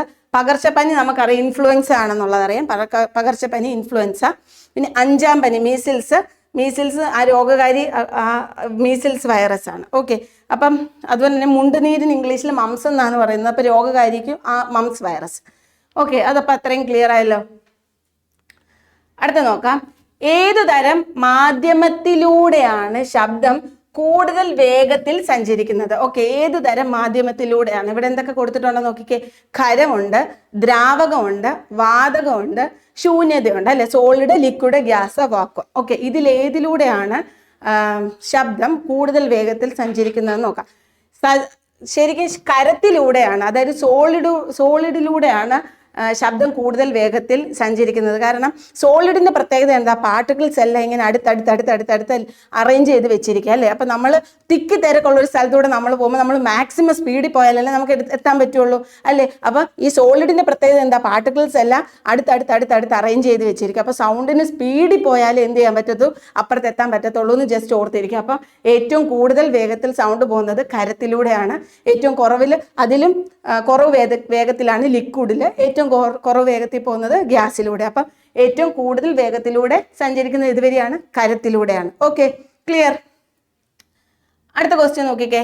പ്രവൃത്തിയുടെ അതേ യൂണിറ്റ് ഉപയോഗിക്കുന്ന അളവ് ചുവടെ നൽകിയിരിക്കുന്നവയിൽ നിന്ന് കണ്ടെത്തുക. ഓക്കെ, പ്രവൃത്തി എന്ന് പറഞ്ഞാൽ എന്താണ്? പ്രവൃത്തി നമ്മുടെ വർക്ക് അല്ലേ, വർക്കിന്റെ യൂണിറ്റ് എന്താണ്? വർക്കിന്റെ യൂണിറ്റ് ജൂളാണ് കേട്ടോ. വർക്കിന്റെ യൂണിറ്റ് എന്താണ്? ജൂളാണ്. വർക്കിന്റെ അതേ യൂണിറ്റിൽ പ്രവർത്തിക്കുന്നത് ഏതാണെന്ന് നമുക്ക് നോക്കാം. ഓപ്ഷൻ എ നോക്കിക്കേ, പവറിന്റെ യൂണിറ്റ് എന്താ? പവറിന്റെ യൂണിറ്റ് വാട്ടാണ്. എന്താണ്? പവറിന്റെ യൂണിറ്റ് വാട്ടാണ്. ബലം എന്ന് പറഞ്ഞാൽ ഫോഴ്സ് അല്ലെ. ഫോഴ്സിനെ പറ്റി കൂടുതൽ പറഞ്ഞത് ആരാ? നമ്മുടെ ന്യൂട്ടൺ അല്ലെ. അപ്പൊ ഫോഴ്സിന്റെ യൂണിറ്റും എന്താണ്? ന്യൂട്ടൺ ആണ് അല്ലെ. ന്യൂട്ടന്റെ ലോസിന്റെ അകത്തൊക്കെ പറയും, ന്യൂട്ടന്റെ ലോസിലൊക്കെ പറയുന്നത് എന്തിനെ പറ്റിയാ? ബലത്തെ പറ്റി, ഫോഴ്സിനെ പറ്റി അല്ലേ പറയുന്നത്. അപ്പൊ ന്യൂട്ടൺ ആണ് എന്ത്? ബലത്തിന്റെ യൂണിറ്റ്. ഓക്കെ, പവറിന്റെ യൂണിറ്റ് വാട്ട്. ഓക്കെ, ഈ വാട്ട് എന്ന് പറയുന്നത് ആ സയന്റിസ്റ്റിന്റെ പേരിൽ നിന്ന് വന്ന യൂണിറ്റാ കേട്ടോ. അടുത്ത നോക്കിക്കുക, മർദ്ദം എന്ന് പറയുന്ന പ്രഷറിന് പാസ്കൽ അല്ലെ. പാസ്കൽ നമ്മൾ കെമിസ്ട്രിയുടെ എൻ്റെ ക്ലാസ്സുകൾ കണ്ടിട്ടില്ലാത്തവര് നമ്മുടെ ചാനലിൽ കയറി കാണുക. അവിടെ നമ്മൾ പാസ്കൽ നിയമമൊക്കെ ഒരുപാട് PSC ചോദിച്ചിട്ടുണ്ട് കേട്ടോ. അപ്പൊ പാസ്കൽ എന്ന് പറയുന്ന ആ സയന്റിസ്റ്റ് പ്രഷറിനെ പറ്റി പാസ്കൽ നിയമത്തിലൊക്കെ പറയുന്നുണ്ട്. അങ്ങനെയാണ് ഈ മർദ്ദത്തിന്, പ്രഷറിന് പാസ്കൽ എന്ന് പറഞ്ഞ യൂണിറ്റ് വന്നത്. ഓക്കെ, ഊർജ്ജം എന്താണ്? ഊർജ്ജം ജൂളാണ് കേട്ടോ, ജൂൾ. അപ്പം പ്രവൃത്തിയുടെ വർക്ക് എനർജിന്ന് നിങ്ങൾ ഓർത്താൽ മതി.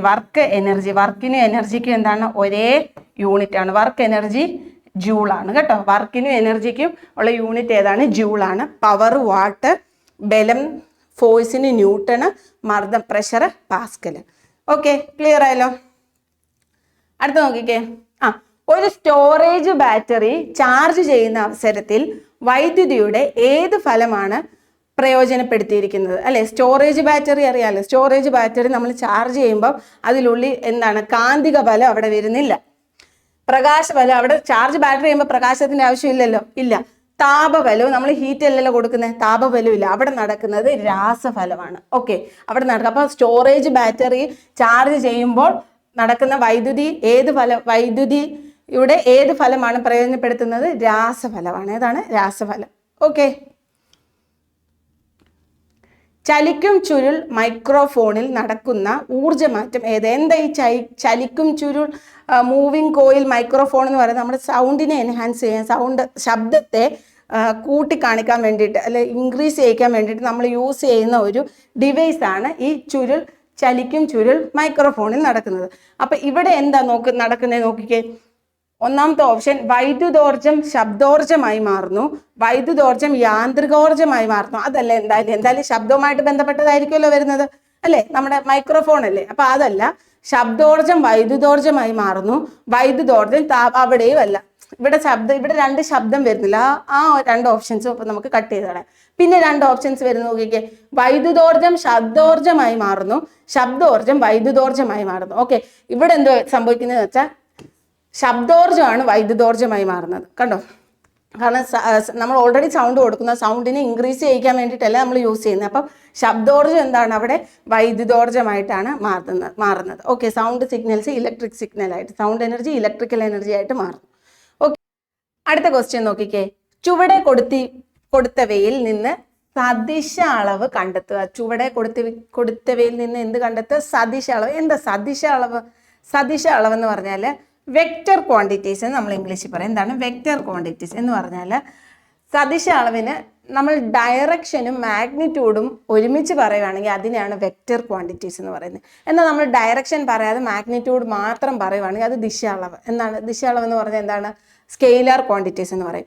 ഇവിടെ നമ്മളിപ്പോൾ ഒരു ദൂരം പറയുമ്പോഴത്തേക്കിന് നമുക്ക് അവിടെ ഡയറക്ഷൻ പറയേണ്ട ആവശ്യമില്ല അല്ലേ. പോസിറ്റീവ്, ഇപ്പം ഞാൻ ഇവിടുന്ന് 1 കിലോമീറ്റർ സഞ്ചരിച്ചു, അപ്പം ഞാൻ +1 കിലോമീറ്റർ സഞ്ചരിച്ചു, -1 കിലോമീറ്റർ സഞ്ചരിച്ചു, അങ്ങനെ നമ്മൾ പറയില്ല അല്ലേ. അതിന് നെഗറ്റീവ് വരില്ല, ഡയറക്ഷൻ്റെ ആവശ്യം വരുന്നില്ല. ഓക്കെ, ഡയറക്ഷൻ്റെ ആവശ്യം വരുന്ന ആ ഒരു ക്വാണ്ടിറ്റീസിനെയാണ് നമ്മൾ എന്തെന്ന് പറയുന്നത്, സദിശ അളവ് അഥവാ വെക്റ്റർ ക്വാണ്ടിറ്റീസ് എന്ന് പറയുന്നത്. ഓക്കെ, ക്ലിയർ ആയല്ലോ. ഡയറക്ഷൻ കൂടെ പറയുന്ന അളവിനെയാണ് നമ്മൾ എന്താ പറയുന്നത്, വെക്റ്റർ ക്വാണ്ടിറ്റീസ് അഥവാ സദിശ അളവെന്ന് പറയുന്നത്.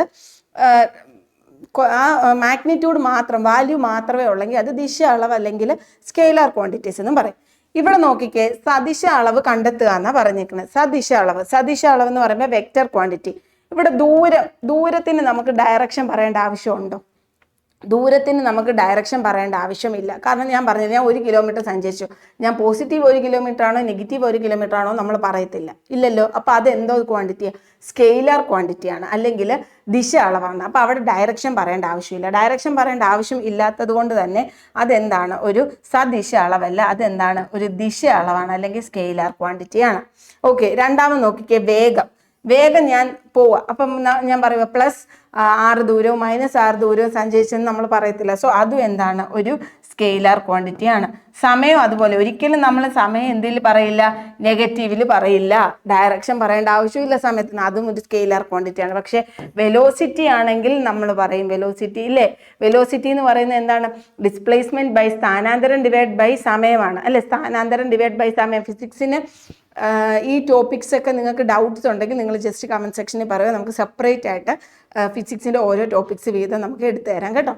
ഓക്കെ, അപ്പം പ്രവേഗമാണ് എന്തെന്ന് പറയുന്നത്, ഒരു സദിശ അളവ് എന്ന് പറഞ്ഞാൽ എന്താണ്, അവിടെ ദിശയും ബോത്ത് ഡയറക്ഷനും പറയുന്നുണ്ട്, മാഗ്നിറ്റ്യൂഡും പറയുന്നുണ്ട്. ഓക്കെ, അടുത്ത ക്വസ്റ്റ്യൻ നോക്കാം. സ്ഥാനാന്തരം പ്രസ്താവിക്കുമ്പോൾ സഞ്ചരിച്ച ദൂരത്തിന്റെ പരിണാമത്തോടൊപ്പം ദിശയും കൂടി സൂചിപ്പിച്ചാൽ മാത്രമേ അത് പൂർണ്ണമാവുകയുള്ളൂ. ഇത്തരത്തിൽ പരിമാണത്തോടൊപ്പം ദിശ കൂടി പ്രസ്താവിക്കേണ്ടി വരുന്ന ഭൗതിക അളവുകളെ സദിശ അളവുകൾ ഓക്കെ എന്ന് പറയുന്നു. അതായത് വെക്റ്റർ ക്വാണ്ടിറ്റീസ് എന്ന് പറയുന്നു. ദിശ പ്രസ്താവിക്കേണ്ടതില്ലാത്ത അളവുകളെ നമ്മൾ ദിശ അളവല്ല അദിശ അളവ് എന്ന് പറയുന്നു. ഓക്കെ, അദിശ അളവ്, ഞാൻ ദിശ അളവെന്നാന്ന് തോന്നുന്നു പറഞ്ഞു, സോറി മൈ മിസ്റ്റേക്ക്. സ്കെയിലാർ ക്വാണ്ടിറ്റീസിന്റെ മലയാളം അദിശ അളവാണ് കേട്ടോ, അദിശ അളവ്. ഓക്കെ, അപ്പം നമ്മൾ കുറച്ചു മുമ്പ് പറഞ്ഞ ഇതെല്ലാം എന്താണ്, അദിശ അളവാണ്. സ്കെയിലാർ ക്വാണ്ടിറ്റീസിന്റെ മലയാളം എന്താണ്, അദിശ അളവ്. ഇത് എന്താണ്, അദിശ, ഇതും എന്താണ്, അദിശ. ഓക്കെ, അദിശ, നമുക്ക് ദിശ പറയേണ്ട ആവശ്യമില്ല. ഓക്കെ, അതാണ് അദിശ അളവ്. ഓക്കെ, സ്ഥാനാന്തരം എന്ന് പറയുന്നത് എന്താണ്, വെലോസിറ്റി എന്ന് പറയുന്നത് അല്ലെങ്കിൽ പ്രവേഗം എന്ന് പറയുന്നത് സ്ഥാനാന്തരം ബൈ സമയമാണ്, ഡിസ്പ്ലേസ്മെന്റ് ബൈ ടൈമാണ്. അപ്പൊ ഡിസ്പ്ലേസ്മെന്റ് വെക്റ്റർ ആയതുകൊണ്ട് സദിശ അളവായതുകൊണ്ട് വെലോസിറ്റി എന്താ വരുന്നത്, വെക്റ്റർ, സദിശ അളവ് തന്നെ പറയുന്നത്. ഫോർ എക്സാമ്പിൾ വേഗത്തിന്റെ ഇക്വേഷൻ എന്താണ്, ദൂരം ബൈ സമയമാണ് അല്ലെ, ദൂരം ബൈ സമയം. ഇവിടെ ദൂരം എന്ന് പറയുന്നത് ഒരു അദിശ അളവാണ്, സമയം എന്ന് പറയുന്നത് ഒരു അദിശ അളവാണ്, അതുകൊണ്ട് തന്നെ വേഗം എന്ന് പറയുന്നത് അദിശ അളവ്. അപ്പൊ ന്യൂമറേറ്റർ അദിശയാണെങ്കിൽ നമ്മുടെ ഇക്വേഷന് എന്താണ്, അദിശ വരുമെന്ന് ഓർത്താൽ മതി. ഇവിടെ ഡിസ്പ്ലേസ്മെന്റ് എന്ന് പറയുന്നത് സദിശ അളവ്, സ്ഥാനാന്തര സദിശ ആയതുകൊണ്ട് പ്രവേഗം എന്തെന്ന് പറയും, സദിശ അളവ് വരും. ഓക്കെ, ക്ലിയർ ആയല്ലോ. ഇനി നമ്മുടെ ആപ്പിൽ ഫാൽക്കൺ അക്കാഡമി എന്നുള്ള ആപ്പിൽ സാറ് ക്ലാസ്സുകൾ ഇട്ടിട്ടുണ്ട്. ബ്രഹ്മാസ്ത്ര ബൂസ്റ്റർ GK ക്ലാസ്സുകൾ സാർ ഇടുന്നുണ്ട്. അപ്പം നമ്മൾ മെയിനായിട്ട് ഫോക്കസ് ചെയ്തത് ASM CPO ക്ലാസ്സുകളെ ആണെങ്കിൽ പോലും fireman LDC Devaswom board HSA social science അതുമായിട്ട് ബന്ധപ്പെട്ട ക്ലാസ്സുകളെല്ലാം സാർ ഇടുന്നുണ്ട്. സത്യം പറഞ്ഞ ഒരു ക്വിക്ക് റിവിഷനാണ്. ചുരുങ്ങിയ സമയം കൊണ്ട് നിങ്ങൾക്ക് ഒരുപാട് കാര്യങ്ങൾ സാറിൻ്റെ ക്ലാസ്സിൽ നിന്ന് കിട്ടും. അപ്പം നിങ്ങൾ ഈ ആപ്പ് ഡൗൺലോഡ് ചെയ്തവർ നിങ്ങളുടെ റിവ്യൂ യൂട്യൂബിൽ നമ്മുടെ കമൻറ്റ് ബോക്സിൽ പറയുക. അതുപോലെ ഇത് പർച്ചേസ് ചെയ്യാത്തവർ എത്രയും പെട്ടെന്ന് എന്ത് ചെയ്യുക, പർച്ചേസ് ചെയ്ത് സാറിൻ്റെ ക്ലാസ്സുകളിൽ കയറി കണ്ട് അപ്കമിങ് ആയിട്ട് വരുന്ന എല്ലാ എക്സാംസിനും നിങ്ങൾക്കത് യൂസ്ഫുൾ ആയിരിക്കും. സോ അത് എന്ത് ചെയ്യാൻ പാടില്ല, നിങ്ങൾ നഷ്ടപ്പെടുത്തരുത്. ഓക്കെ, അടുത്ത ക്വസ്റ്റ്യനിലേക്ക് കടക്കാം. പദാർത്ഥങ്ങൾക്ക് മഞ്ഞ നിറം നൽകാൻ ഉപയോഗിക്കുന്ന രാസവസ്തു ഏത്? മഞ്ഞ നിറം അല്ലെ, ഭക്ഷ്യ പദാർത്ഥങ്ങൾക്ക് മഞ്ഞ നിറം നൽകാൻ വേണ്ടി ഉപയോഗിക്കുന്ന രാസവസ്തു ഏതാ നോക്കിക്കേ. ടാട്രസിനുണ്ട്, ഇൻഡിഗോ, കാർമൈൻ, എരിത്രോസിൻ, വാനിലിൻ. ഓക്കെ, ഇതിൽ മഞ്ഞ നിറം തരാൻ ഉപയോഗിക്കുന്നത് ടാട്രസിനാണ്. ഓക്കെ, മഞ്ഞ നിറം തരാൻ ഉപയോഗിക്കുന്നത് എന്താണ്, ടാർട്രസിൻ ആണ്. ഇൻഡിഗോ കാർബൈൻ എന്ന് പറയുന്നത് ബ്ലൂ നിറത്തിനാണ് അല്ലെ, ബ്ലൂ നിറം. അത് നമുക്ക് എങ്ങനെ ഓർത്തിരിക്കാം? നമ്മൾ വിബ്ജിയോറില് ഇൻഡിഗോ ബ്ലൂ എന്നല്ലേ പറയുന്നത്, violet indigo blue, indigo blue. അപ്പൊ ഇൻഡിഗോ കാർബൈൻ എന്താണ്? ബ്ലൂ. ഇൻഡിഗോ കാർബൈൻ എന്താണ്? ബ്ലൂ. ഓക്കെ, ഇൻഡിഗോ ബ്ലൂ അല്ലെ, വിബ്ജിയോർ പറയുമ്പോൾ violet indigo blue. So indigo carmine എന്താണ്? ബ്ലൂ നിറമാണ് തരുന്നത്. ഇനി അടുത്ത് നോക്കി, എരിത്രോസിൻ എന്ന് പറയുന്നത് റെഡ് ആണ്. എരിത്രോസിൻ നമ്മൾ ഭയങ്കരമായിട്ട് എരി അല്ലേ, നമ്മൾ ഒരുപാട് എരി കഴിക്കുമ്പോഴത്തേക്ക് നമ്മുടെ മുഖമൊക്കെ ചുമക്കും അല്ലേ, എരി കൊണ്ട് ചുമക്കും, റെഡ് ആവും. സോ എരിത്രോസിൻ എന്ന് പറയുന്നത് ഏതാണ്? Red colour. ഓക്കെ, എരിത്രോസിൻ ഏത് കളറാണ്? Red colour. എരിത്രോസിൻ എന്നുള്ള രാസവസ്തു റെഡ് കളർ ഫുഡിന് റെഡ് കളർ കൊടുക്കാനാണ് സഹായിക്കുന്നത്. വാനിലിൻ എന്ന് പറയുന്നത്, അതായത് ഒരു വാനിലയുടെ ഒരു ഫ്ലേവർ, വാനില ഫ്ലേവറിനേ ഉള്ളൂ കേട്ടോ, കളറല്ല. വാനില ഫ്ലേവർ കൊടുക്കാൻ വേണ്ടിയിട്ടാണ് ആക്ച്വലി വാനിലിൻ യൂസ് ചെയ്യുന്നത്. അപ്പം നോക്കിക്കേ, ടാർട്രസിൻ നമ്മുടെ ഫുഡിന് മഞ്ഞ നിറം കൊടുക്കാൻ വേണ്ടി നമ്മൾ യൂസ് ചെയ്യുന്ന കെമിക്കൽ ഏതാണ്? Yes, tartrazine. ഇൻഡിഗോ കാർമൈൻ എന്ന് പറയുന്നത് എന്താണ്? Blue. Okay, indigo blue, violet indigo blue എന്ന് കൊടുത്താൽ മതി. ഇൻഡിഗോ കാർമൈൻ ഏത് നിറമാണ്? ബ്ലൂ നിറം കൊടുക്കാൻ വേണ്ടിയിട്ടും. Erythrosine red. ഒരുപാട് എരി കഴിക്കുമ്പോൾ നമ്മുടെ മുഖം ചുമക്കും, റെഡ് ആവും. So erythrosine red. വാനില എന്ന് പറയുന്നത് എന്താണ്? യെസ്, വാനിലയുടെ ഒരു ഫ്ലേവർ തരാൻ വേണ്ടിയിട്ട്. ക്ലിയർ ആയോ? 4 എണ്ണം ക്ലിയർ ആയോ? 4 ക്വസ്റ്റ്യൻ കിട്ടിയല്ലോ. ഓക്കെ, ഏത് ലോഹത്തിന്റെ അയിരാണ് കലാമിൻ? ഏത് ലോഹത്തിന്റെ അയിരാണ് കലാമിൻ? നമ്മൾ ലോഹവും അയിരുകളും എന്നുള്ള ഒരു മാരത്തോൺ നമ്മുടെ ചാനലിൽ ഇട്ടിട്ടുണ്ട്, കെമിസ്ട്രിയിൽ എൻ്റെ ക്ലാസ്. അതിൻ്റെ അകത്ത് ഓരോ ലോഹത്തിലും അടങ്ങിയിട്ടുള്ള അയിരുകൾ നമ്മൾ കോഡ് വെച്ച് എക്സ്പ്ലെയിൻ ചെയ്യുന്നുണ്ട്. അത് കണ്ടിട്ടില്ലാത്തവർ വേഗം പോയി അത് കാണുക. ഇവിടെ നോക്കിക്കേ, ഏത് ലോഹത്തിന്റെ അയിരാണ് കലാമിൻ? നമ്മൾ എന്താണ് കലാമിൻ പറഞ്ഞത്? അതെ, സിങ്ക് അല്ലെ. നമ്മൾ കിച്ചണിലൊക്കെ പാത്രം കരുതുന്ന സിങ്ക് ഉണ്ടല്ലോ, സിങ്കിലോട്ട് നമ്മൾ എന്ത് കൊണ്ടിടും? ഒരു കലം കൊണ്ടിട്ടിട്ട് നമ്മൾ കഴുകാൻ ഓർത്ത് ഓക്കോ അല്ലെ, കലം കൊണ്ടിട്ടിട്ട് നമ്മൾ എന്ത് ചെയ്യുക? വാഷ് ചെയ്യുവാന്ന് ഓർത്തു. അപ്പം സിങ്ക്, കലാമിൻ. സിങ്ക് നമ്മൾ കലം എവിടെയാണ് കഴുകുന്നത്? സിങ്കിലിട്ട്. കലം കഴുകത്തില്ല, സിങ്കിലിട്ട്, അത് വേറെ കാര്യം, ഓർത്തിരിക്കാൻ വേണ്ടി പറഞ്ഞു. സിങ്കിലിട്ട് നമ്മൾ എന്ത് കഴുകുന്നു? കലം കഴുകുന്നു. അപ്പം കലാമിൻ എന്ന് പറയുന്നത് ഏതാണ്? സിങ്ക്. ഓക്കെ, അപ്പം കലാമിൻ എന്ന് പറയുന്നത് ഏതാണ്? സിങ്ക്. ഓക്കെ, അലൂമിനിയം എന്താണ്? അലൂമിനിയം നമ്മൾ പറഞ്ഞത് പണ്ട് നമ്മൾ നമ്മളല്ല, നമ്മുടെ ഫാദറിൻ്റെ ഫാദറൊക്കെ സ്കൂളിൽ പഠിക്കുമ്പോൾ ഒരു ചെറിയ അലൂമിനിയം പെട്ടിയിൽ അല്ലേ, അവർ സ്കൂളിൽ പോകുന്ന അലൂമിനിയം പെട്ടിക്കകത്ത് ക്രയോൺസ് ഉണ്ട് അല്ലേ, അലൂമിനിയം ബോക്സിൻ്റെ അകത്ത് ക്രയോൺസ് ഒക്കെ വെച്ചിട്ട് സ്കൂളിൽ പോകാമെന്ന് ഓർക്കുക. ഓക്കെ, ആ ഒരു പിക്ചർ കിട്ടിയല്ലോ. അപ്പം അലൂമിനിയത്തിൻ്റെ എന്തൊക്കെയാണ്?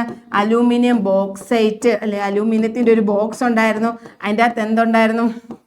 ക്രയോലൈറ്റ്. അപ്പം ബോക്സൈറ്റും ക്രയോലൈറ്റും ആണ് എന്ത്? നമ്മുടെ അലൂമിനിയത്തിൻ്റെ അയിരെന്ന് പറയുന്നത്. ഓക്കെ, അപ്പോൾ സിങ്കിൻ്റെ അയിര് കലാമിൻ. എന്താണ്? കിച്ചണിൽ കല ഇട്ടിട്ട് കഴുകുക, സിങ്കിൻ്റെ അയിര് കലാമിൻ. പിന്നെന്താണ്? അലൂമിനിയം ബോക്സിൽ പണ്ട് ക്രയോൺസ് വെച്ചിട്ട് സ്കൂളിൽ പോവുക, അലൂമിനിയം പെട്ടിയിൽ. സോ ബോക്സൈറ്റ്, അലൂമിനിയത്തിൻ്റെ ബോക്സൈറ്റും ക്രയോലൈറ്റും. നെക്സ്റ്റ് നോക്കിക്കേ, ഇരുമ്പിൻ്റെ എന്തായിരുന്നു? ഇരുമ്പിൻ്റേത് ഒരു കോഡ് നമ്മൾ അന്നത്തെ ക്ലാസ്സിൽ പഠിക്കുന്നത്.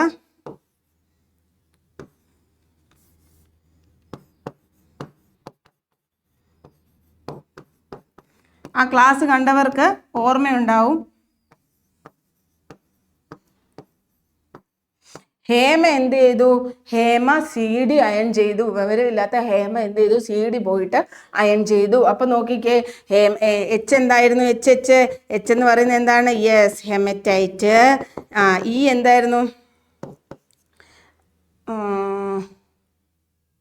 Magnetite. Okay, Hema HEMA, Hema CD iron ചെയ്തു. ഹേമ CD. ഇതിൽ H എന്തായിരുന്നു? H എന്ന് പറയുന്നത് ഹെമറ്റൈറ്റ് അല്ലേ. MA എന്തായിരുന്നു? MA എന്ന് പറയുന്നത് മാഗ്നറ്റൈറ്റ്. CD എന്തായിരുന്നു? CD എന്ന് പറയുന്നത് എന്തായിരുന്നു? സിഡറൈറ്റ്. അയൺ എന്തായിരുന്നു? Iron pyrites. ഓക്കെ, ഇതൊക്കെയായിരുന്നു ഇരുമ്പിൻ്റെ എന്തെന്ന് പറയുന്നത്? ഇരുമ്പിൻ്റെ അയിരുകൾ എന്തൊക്കെയാണ്? ഹേമ CD അയൺ ചെയ്തു. Hema HE haematite, MA magnetite, CD siderite, iron pyrites ചെയ്തു. ഓക്കെ, ഹേമ CD അയൺ ചെയ്തു. അടുത്ത നമുക്ക് നോക്കാം. കോപ്പറിന്റെ എന്തായിരുന്നു? കോപ്പറിന്റെ കോപ്പർ പൈറേറ്റ്സ് ആയിരുന്നു അല്ലേ? ഓർമ്മയുണ്ടോ നിങ്ങൾക്ക്? കോപ്പറിന്റെ നമ്മൾ പറഞ്ഞായിരുന്നു എന്തായിരുന്നു? കോപ്പറിൻ്റെത് കോപ്പർ പൈറേറ്റ്സ് ആയിരുന്നു കേട്ടോ. കാൽക്കോ പൈറേറ്റ്സ്, സോറി, കോപ്പർ പൈറേറ്റ്സ് അല്ല, കാൽക്കോ പൈറേറ്റ്സ്. കോപ്പറിന്റെ എന്താണ്? കാൽക്കോ പൈറേറ്റ്സ്. ഓക്കെ, നെക്സ്റ്റ് നോക്കിക്കേ. തന്നിരിക്കുന്നവയിൽ മാംസ്യത്തിന്റെ ദഹനവുമായി ബന്ധമില്ലാത്തത് തിരഞ്ഞെടുക്കുക. മാംസ്യം എന്ന് പറയുമ്പോൾ നമ്മുടെ പ്രോട്ടീൻസ് അല്ലെ, കുറേ എൻസൈംസ്, ഡൈജസ്റ്റീവ് എൻസൈംസ് ഉണ്ട് അല്ലെ, നമ്മുടെ ദഹനത്തെ സഹായിക്കുന്ന കുറേ ഡൈജസ്റ്റീവ് എൻസൈംസ് ഉണ്ട്. ഈ എൻസൈംസിൻ്റെ ഒക്കെ പേരായി കൊടുത്തേക്കുന്നത്. ഇതിൽ മാംസ്യത്തിന്റെ ദഹനവുമായി ബന്ധമില്ലാത്തത് ചോദിച്ചേക്കുന്നത്. ഓക്കെ, മാംസം എന്ന് പറയുമ്പോൾ നമ്മൾ പ്രോട്ടീൻ ആണെന്നറിയാലോ. അപ്പൊ പ്രോട്ടീനുമായിട്ട് ബന്ധപ്പെട്ട് നോക്കിക്കേ. പ്രോട്ടിയേസ്, പെപ്സിന്, ട്രിപ്സിന്, പിന്നെ കാർബോക്സി പെപ്റ്റിഡേസ്, ഇത് എല്ലാമാണ് ഈ മാംസ്യത്തിന്റെ ദഹനത്തിന് സഹായിക്കുന്ന എൻസൈംസ്. ഏതൊക്കെയാണ്? പ്രോട്ടിയേസ്, പെപ്സിന്, ട്രിപ്സിന്. പ്രോട്ടിയേസ്, പെപ്സിന്, ട്രിപ്സിന്, ഈ മൂന്നെണ്ണം എന്തിന് സഹായിക്കുന്നതാണ്? നമ്മുടെ മാംസ്യത്തിന്റെ ദഹനത്തിന് സഹായിക്കുന്നവയാണ്. അപ്പം ഇതിൽ അല്ലാത്തത് ഏതാണ്? ലിപ്പേസ് ഏതിലാണ്? യെസ്, ഫാറ്റിന്റെ ദഹനത്തിന് സഹായിക്കുന്നതാണ് എന്തെന്ന് പറയുന്നത്? ലിപ്പേസ് എന്ന് പറഞ്ഞ ഏതാണ്? ഫാറ്റിന്റെ ദഹനത്തിന് വേണ്ടി, അതായത് കൊഴുപ്പിന്റെ ദഹനത്തിന് സഹായിക്കുന്നതാണ് എന്തെന്ന് പറയുന്നത്? ലിപ്പേസ്. പ്രോട്ടേസ്, പെപ്സിന്, ട്രിപ്സിന്, കാർബോക്സി പെപ്റ്റിഡേസ് എന്തിനു വേണ്ടിയിട്ടുള്ളതാണ്? യെസ്, മാംസ്യത്തിന്റെ ദഹനവുമായിട്ട് ബന്ധപ്പെട്ടാണ്. ഇലക്ട്രോ നെഗറ്റിവിറ്റി കൂടിയ മൂലകം ഏത്? ഇലക്ട്രോ നെഗറ്റിവിറ്റി എന്ന് പറയുന്നത്, ഇലക്ട്രോ നെഗറ്റിവിറ്റി എന്ന് പറയുന്നത് നമ്മുടെ ഇലക്ട്രോൺസിനെ അട്രാക്ട് ചെയ്യാനുള്ള ഒരു കഴിവിനെയാണ് നമ്മൾ ഇലക്ട്രോ നെഗറ്റിവിറ്റി എന്ന് പറയുന്നത് അല്ലെ. ഇലക്ട്രോൺസിനെ അട്രാക്ട് ചെയ്യാനുള്ള ഒരു ടെൻഡൻസി, അതിനാണ് ഇലക്ട്രോ നെഗറ്റിവിറ്റി എന്ന് പറയുന്നത്. ഇവിടെ കൊടുത്തേക്ക് നോക്ക്. Chlorine, fluorine, bromine, iodine. Chlorine, fluorine, bromine, iodine എല്ലാം 17th ഗ്രൂപ്പിൽ എലമെന്റ്സ് അല്ലേ. അപ്പം ക്ലോറിൻ, ഫ്ലൂറിൻ, ബ്രോമിൻ, അയഡിൻ, ഇതിൽ ഫ്ലൂറിനാണ് ഇലക്ട്രോ നെഗറ്റിവിറ്റി കൂടിയത്. ഇത് ഒരുപാട് ചോദിച്ചിട്ടുണ്ട്. ഏറ്റവും ഇലക്ട്രോ നെഗറ്റിവിറ്റി കൂടിയത്, അതായത് ഫ്ലൂറിൻ്റെ ആ ഒരു സ്മോൾ സൈസും അതിൻ്റെ ന്യൂക്ലിയർ ചാർജും ഒക്കെ കാരണമാണ് ഇതിന് ഏറ്റവും ഇലക്ട്രോ നെഗറ്റിവിറ്റി കൂടിയതായിട്ട് വരാൻ കഴിയും. അപ്പം ഇലക്ട്രോ നെഗറ്റിവിറ്റി കൂടിയ മൂലകം ഏതാണ്? ഫ്ലൂറിനാണ് കേട്ടോ. ഇലക്ട്രോ നെഗറ്റിവിറ്റി ഏറ്റവും കൂടിയ മൂലകം ഏതാണ്? ഫ്ലൂറിൻ. ഓക്കെ, സ്ഥിരകാന്തങ്ങൾ നിർമ്മിക്കാൻ ഉപയോഗിക്കുന്ന അലോയ് സ്റ്റീല്. സ്ഥിരകാന്തങ്ങൾ നിർമ്മിക്കാൻ ഉപയോഗിക്കുന്ന അലോയ് സ്റ്റീൽ ഏതാണ്? ആക്ച്വലി സ്ഥിരകാന്തങ്ങൾ നിർമ്മിക്കാൻ നമ്മൾ യൂസ് ചെയ്യുന്നത് അൽനിക്കോ ആണ് കേട്ടോ. അൽനിക്കോ എന്ന് പറയുമ്പോൾ എന്താ? അൽനിക്കോ എന്ന് പറയുമ്പം അലൂമിനിയം, നിക്കല്, കൊബാൾട്ട്. അലൂമിനിയം, നിക്കലിൻ്റെയും കൊബാൾട്ടിൻ്റെയും ഒരു അലോയാണ് അൽനിക്കോ എന്ന് പറയുന്നത്. നിക്രോ എന്ന് പറയുന്നത് എന്താണ്? നിക്കല്, ക്രോമിയം, പിന്നെ സ്റ്റെയിൻലെസ് സ്റ്റീലും ഉണ്ട്, വെങ്കലം ഉണ്ട്. അപ്പം സ്ഥിരകാന്തങ്ങൾ നിർമ്മിക്കാൻ ഉപയോഗിക്കുന്ന അലോയി സ്റ്റീൽ ഏതാണ്? അൽനിക്കോ.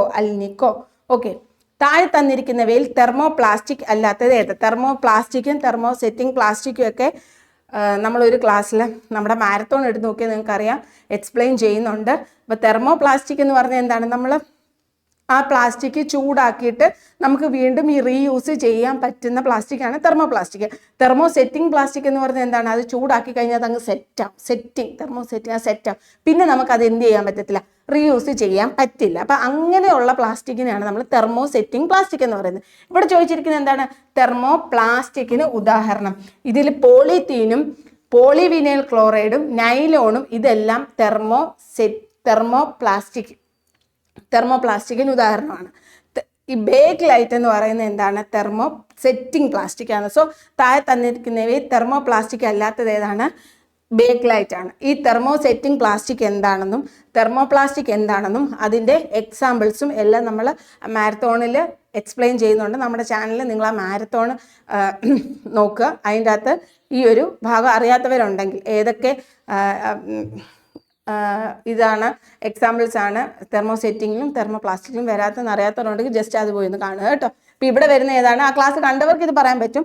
തെർമോപ്ലാസ്റ്റിക് അല്ലാത്തത് ഏതാണ്? ബേക്ക് ലൈറ്റ് ആണ്. ബേക്ക് ലൈറ്റ് തെർമോസെറ്റിംഗ് പ്ലാസ്റ്റിക് ആണ്. ഓക്കെ,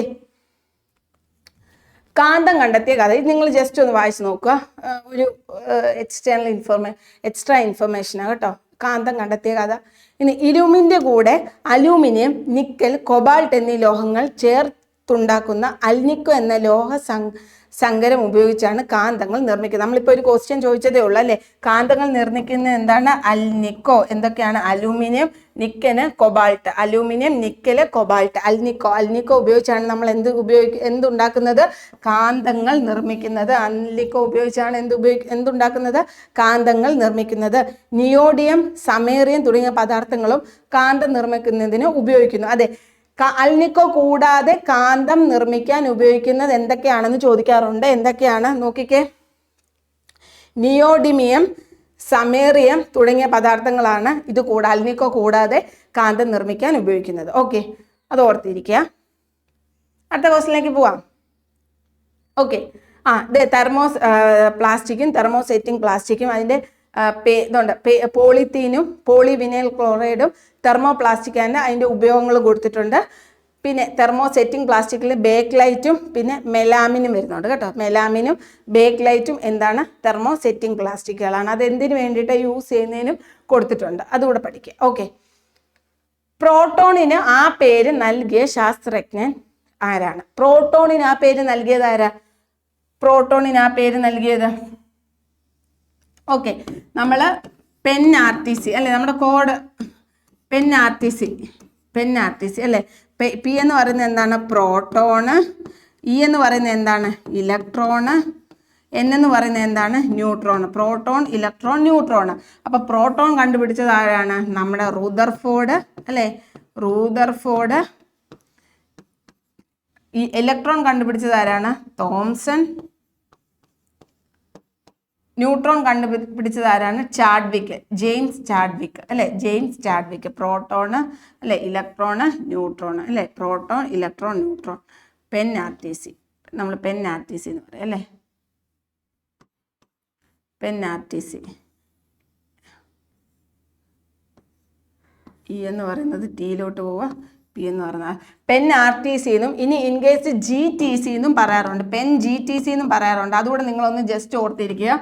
PEN-GTC എന്ന് പറയുന്നത് ഗോൾസ്റ്റീൻ ആണ്. നമ്മുടെ ഓപ്ഷനിൽ പ്രോട്ടോനെ റൂദർഫോർഡ് ഇല്ല എന്നുണ്ടെങ്കിൽ ഗോൾസ്റ്റീൻ ഉണ്ടെങ്കിൽ ഗോൾസ്റ്റീൻ ആണെങ്കിലും നമുക്ക് എടുക്കാം. ഇവർ രണ്ടുപേരോട് ചേർന്നാണ് കണ്ടുപിടിച്ചത്. പക്ഷെ ചില ഓപ്ഷനിൽ റുദർഫോർഡ് ഉണ്ടെങ്കിൽ റുദർഫോർഡ് കൊടുക്കുക, ഗോൾസ്റ്റീൻ ഉണ്ടെങ്കിൽ ഗോൾസ്റ്റീൻ കൊടുക്കുക. പക്ഷെ പ്രോട്ടോൺ എന്ന പേര് നിർമ്മിച്ചത് റുദർഫോർഡ് ആണ് കേട്ടോ. അപ്പോൾ റുദർഫോർഡും ഗോൾസ്റ്റീനും ഉണ്ടെങ്കിൽ നിങ്ങൾ റുദർഫോർഡിന് തന്നെ കുത്തുക. ഓക്കെ, റുദർഫോർഡും ഗോൾസ്റ്റീനും ഉണ്ടെങ്കിൽ പ്രോട്ടോൺ കണ്ടുപിടിച്ചത് റുദർഫോർഡ് ആണ്. അപ്പൊ നോക്കിക്കേ, PEN-RTC പ്രോട്ടോൺ കണ്ടുപിടിച്ചത് റുദർഫോർഡ്, ഇലക്ട്രോൺ കണ്ടുപിടിച്ചത് തോംസൺ, ജെ തോംസൺ, ന്യൂട്രോൺ കണ്ടുപിടിച്ചത് ജെയിംസ് ചാഡ്വിക്ക്. അപ്പൊ പ്രോട്ടോൺ കണ്ടുപിടിച്ചത് ആരാണ്? Ernest Rutherford.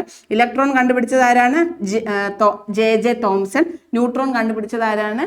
James Chadwick. PEN-RTC അല്ലെങ്കിൽ PEN-GTC ഓർത്തിരിക്കുക. പ്രോട്ടോൺ റൂദർഫോർഡ് ഇല്ലെങ്കിൽ ഓപ്ഷനിൽ ഗോൾസ്റ്റീൻ ഉണ്ടെങ്കിൽ ഗോൾസ്റ്റീൻ എഴുതുക. ഓക്കെ, അപ്പൊ നോക്കിക്കേ, ഏർണസ്റ്റ് റുദർഫോർഡ്. പ്രോട്ടോൺ ആ പേര് നൽകിയ ശാസ്ത്രജ്ഞൻ ആരാണ്? നമ്മുടെ റുദർഫോർഡ് ആണ്. ഗോൾസ്റ്റീൻ ഉണ്ട്. ജെ തോംസൺ എന്താണ് കണ്ടുപിടിച്ചത്? ജെ തോംസൺ കണ്ടുപിടിച്ചത് ഇലക്ട്രോൺ ആണ്. ഓക്കെ, ഇലക്ട്രോൺ ആണ്. ഓക്കെ, ന്യൂട്രോൺ കണ്ടുപിടിച്ചത് ആരാണ്? ജെയിംസ് ചാഡ്വിക്ക് ആണ്. ഓക്കെ, ജെയിംസ് ചാഡ്വിക്ക് ആണ് ന്യൂട്രോൺ കണ്ടുപിടിച്ചത്. പ്രവേഗമാറ്റത്തിന്റെ നിരക്ക് എന്താണ്? പ്രവേഗമാറ്റത്തിന്റെ നിരക്ക് എന്ന് പറയുന്നത് വെലോസിറ്റി. പ്രവേഗം എന്ന് പറയുന്നത് വെലോസിറ്റി അല്ലേ, വെലോസിറ്റി. അതായത് നമ്മൾ ആക്സിലറേഷന്റെ ഇക്വേഷൻ ആണ് എന്തെന്ന് പറയുന്നത്? ആക്സിലറേഷൻ ആണ് എന്തെന്ന് പറയുന്നത്? Change in velocity by time. എന്താണ്? ചേഞ്ച് ഇൻ വെലോസിറ്റി ബൈ ടൈമിന്റെ ഇക്വേഷൻ ആണ് ആക്സിലറേഷൻ. അപ്പം വെലോസിറ്റി എന്ന് പറയുന്നത് പ്രവേഗമല്ലേ. അപ്പൊ പ്രവേഗ മാറ്റത്തിന്റെ നിരക്ക് എന്ന് പറയുന്നത് ആക്സിലറേഷൻ. ആക്സിലറേഷൻ മലയാളം എന്താണ്? ത്വരണമാണ് കേട്ടോ, ത്വരണം. അതുപോലെ വെലോസിറ്റിയുടെ ഇക്വേഷൻ എന്ത് വരും? വെലോസിറ്റി എന്ന് പറയുന്നത് ഡിസ്പ്ലേസ്മെന്റ് ബൈ ടൈം ആണ്. എന്താണ്? ഡിസ്പ്ലേസ്മെന്റ് ബൈ ടൈം ആണ് എന്തെന്ന് പറയുന്നത് വെലോസിറ്റി. അതുപോലെ സ്പീഡ്, വേഗത്തിന്റെ ഇക്വേഷൻ എന്ത് വരും? വേഗത്തിന്റെ ദൂരം ഡിസ്റ്റൻസ് ബൈ ടൈം. ഡിസ്റ്റൻസ് അതായത് ദൂരം ബൈ സമയമാണ് കേട്ടോ, ദൂരം ബൈ സമയം. ഒന്ന് നോക്കിക്കേ ആക്സിലറേഷൻ എന്ന് പറയുമ്പോൾ change in velocity by time, അതായത് പ്രവേഗത്തിന്റെ നിരക്ക് എന്ന് പറയുന്നത് എന്താണ്? ത്വരണമാണ്. പിന്നെ വെലോസിറ്റി എന്ന് പറയുമ്പോൾ ഡിസ്പ്ലേസ്മെന്റ് ബൈ ടൈം, പ്രവേഗം ഈക്വൽ ടു സ്ഥാനാന്തരം ബൈ സമയം. സ്പീഡ് എന്ന് പറയുന്നത് എന്താണ്? വേഗം ഈക്വൽ ടു ദൂരം ബൈ സമയം. ഇക്വേഷൻ ഒക്കെ ജസ്റ്റ് ഒന്ന് ഓർത്തിരിക്കുക. ബലത്തിന്റെ യൂണിറ്റ് ഏത്? നമ്മൾ നേരത്തെ പറഞ്ഞത് എന്താണ് ബലത്തിന്റെ യൂണിറ്റ്? ന്യൂട്ടൺ. പാസ്കൽ എന്തിന്റെ യൂണിറ്റ് ആയിരുന്നു? പാസ്കൽ എന്ന് പറയുന്നത് എന്തിന്റെ യൂണിറ്റ് ആയിരുന്നു? യെസ്, പ്രഷറിന്റെ യൂണിറ്റ് ആയിരുന്നു. ജൂൾ എന്തായിരുന്നു? Joule yes, work and energy. Work energy, പ്രവൃത്തിയും ഊർജവും.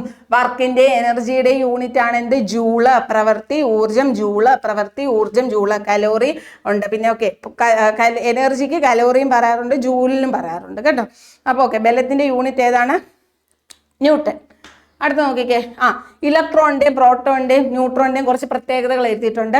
ഇലക്ട്രോണിന് നെഗറ്റീവ് ചാർജാണ്, പ്രോട്ടോണിന് പോസിറ്റീവ് ചാർജാണ്, ഈ ന്യൂട്രോണിന് ചാർജ് ഇല്ല. നമ്മൾ പറഞ്ഞായിരുന്നു ന്യൂട്രോൺ എന്ന് പറഞ്ഞാൽ ന്യൂട്രൽ. നമ്മൾ ന്യൂട്രൽ എന്ന് പറയുമ്പോൾ എന്താണ്? പോസിറ്റീവ് ഇല്ല നെഗറ്റീവ് ഇല്ലാത്തൊരവസ്ഥയിൽ. അപ്പം ന്യൂട്രോൺ ന്യൂട്രൽ എന്ന് പറഞ്ഞാൽ ചാർജ് ഇല്ല. ഇലക്ട്രോണിന്റെ പ്രത്യേകത മാസ് തീരെ കുറവ്. ഹൈഡ്രജൻ ആറ്റത്തിന്റെ മാസിനേക്കാൾ എത്ര മടങ്ങ്, എത്ര ഭാഗമാണെന്ന് നോക്കാം, 1837 ഒരു ഭാഗമാണ് എന്തെന്ന് പറയുന്നത് നമ്മുടെ ഇലക്ട്രോണിന്റെ മാസ് എന്ന് പറയുന്നത്. മാസ് ഹൈഡ്രജൻ, പ്രോട്ടോണിന്റെ മാസ് എന്ന് പറഞ്ഞാൽ ഹൈഡ്രജൻ ആറ്റത്തിന് തുല്യമാണ്. ന്യൂട്രോണിന്റെ മാസ് എന്ന് പറഞ്ഞാൽ ഹൈഡ്രജൻ ആറ്റത്തിന് തുല്യമാണ്. ഇവിടെ നോക്കിക്കേ, ഇലക്ട്രോൺ ഇവിടെ കാണപ്പെടുന്നത് ന്യൂക്ലിയസ് ഉണ്ടെങ്കിൽ ഇവിടെ ന്യൂക്ലിയസ് പ്രോട്ടോണും ന്യൂട്രോണും ഉണ്ടെങ്കിൽ അതിന്റെ ചുറ്റിലും ഓർബിറ്റിലാണ് ആര് കറങ്ങുന്നത്? ഇലക്ട്രോൺ കറങ്ങുന്നത്. അപ്പൊ ഇലക്ട്രോൺ എവിടെ? ന്യൂക്ലിയസിന് പുറത്തായി കാണപ്പെടുന്നു. പ്രോട്ടോണോ ന്യൂക്ലിയസിൽ തന്നെ കാണപ്പെടുന്നു. ന്യൂട്രോണോ ന്യൂക്ലിയസിൽ തന്നെ കാണപ്പെടുന്നു. ക്ലിയർ? ഓക്കെ, നമ്മുടെ കുറെ സയന്റിസ്റ്റിനെ പറ്റി നമ്മൾ എക്സ്പ്ലെയിൻ ചെയ്യുന്നുണ്ട്. ജെ തോംസൺ എന്താണ് കണ്ടുപിടിച്ചത്? ജെ തോംസൺ നമ്മുടെ ഇലക്ട്രോണുകളെയാണ് കണ്ടുപിടിച്ചത് അല്ലേ? എന്താണ്? ഇലക്ട്രോണുകളെയാണ് കണ്ടുപിടിച്ചത്. J Thomson electron. ഇലക്ട്രോണിന്റെ ചാർജ് എന്താണ്? Negative charge.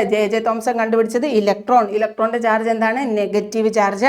അടുത്ത നമ്മുടെ നോക്കിക്കേ, ഏണസ്റ്റ് റൂദർഫോർഡ് എന്താണ് കണ്ടുപിടിച്ചത്? നോക്കിക്കേ, ന്യൂക്ലിയസ് കണ്ടുപിടിച്ചു.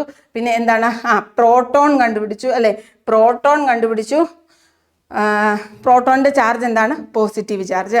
അടുത്ത നോക്കിക്കേ, ജെയിംസ് ചാഡ്വിക് എന്താണ്? ന്യൂട്രോൺ ആണ് കണ്ടുപിടിച്ചത് അല്ലെ? ന്യൂട്രോണിന് ചാർജ് ഉണ്ടോ? ഇല്ല, ന്യൂട്രോണിന് ചാർജ് ഇല്ല. ജെയിംസ് ചാഡ്വിക് എന്ത് കണ്ടുപിടിച്ചു? ന്യൂട്രോൺ കണ്ടുപിടിച്ചു. ന്യൂട്രോണിന് ചാർജ് ഇല്ല. ഓക്കെ, അടുത്ത നോക്കിക്കേ, നെക്സ്റ്റ് ക്വസ്റ്റിനിലേക്ക് പോകും. അപ്പൊ അതൊക്കെ ഏകദേശം ഒന്ന് ക്ലിയർ ആയല്ലോ.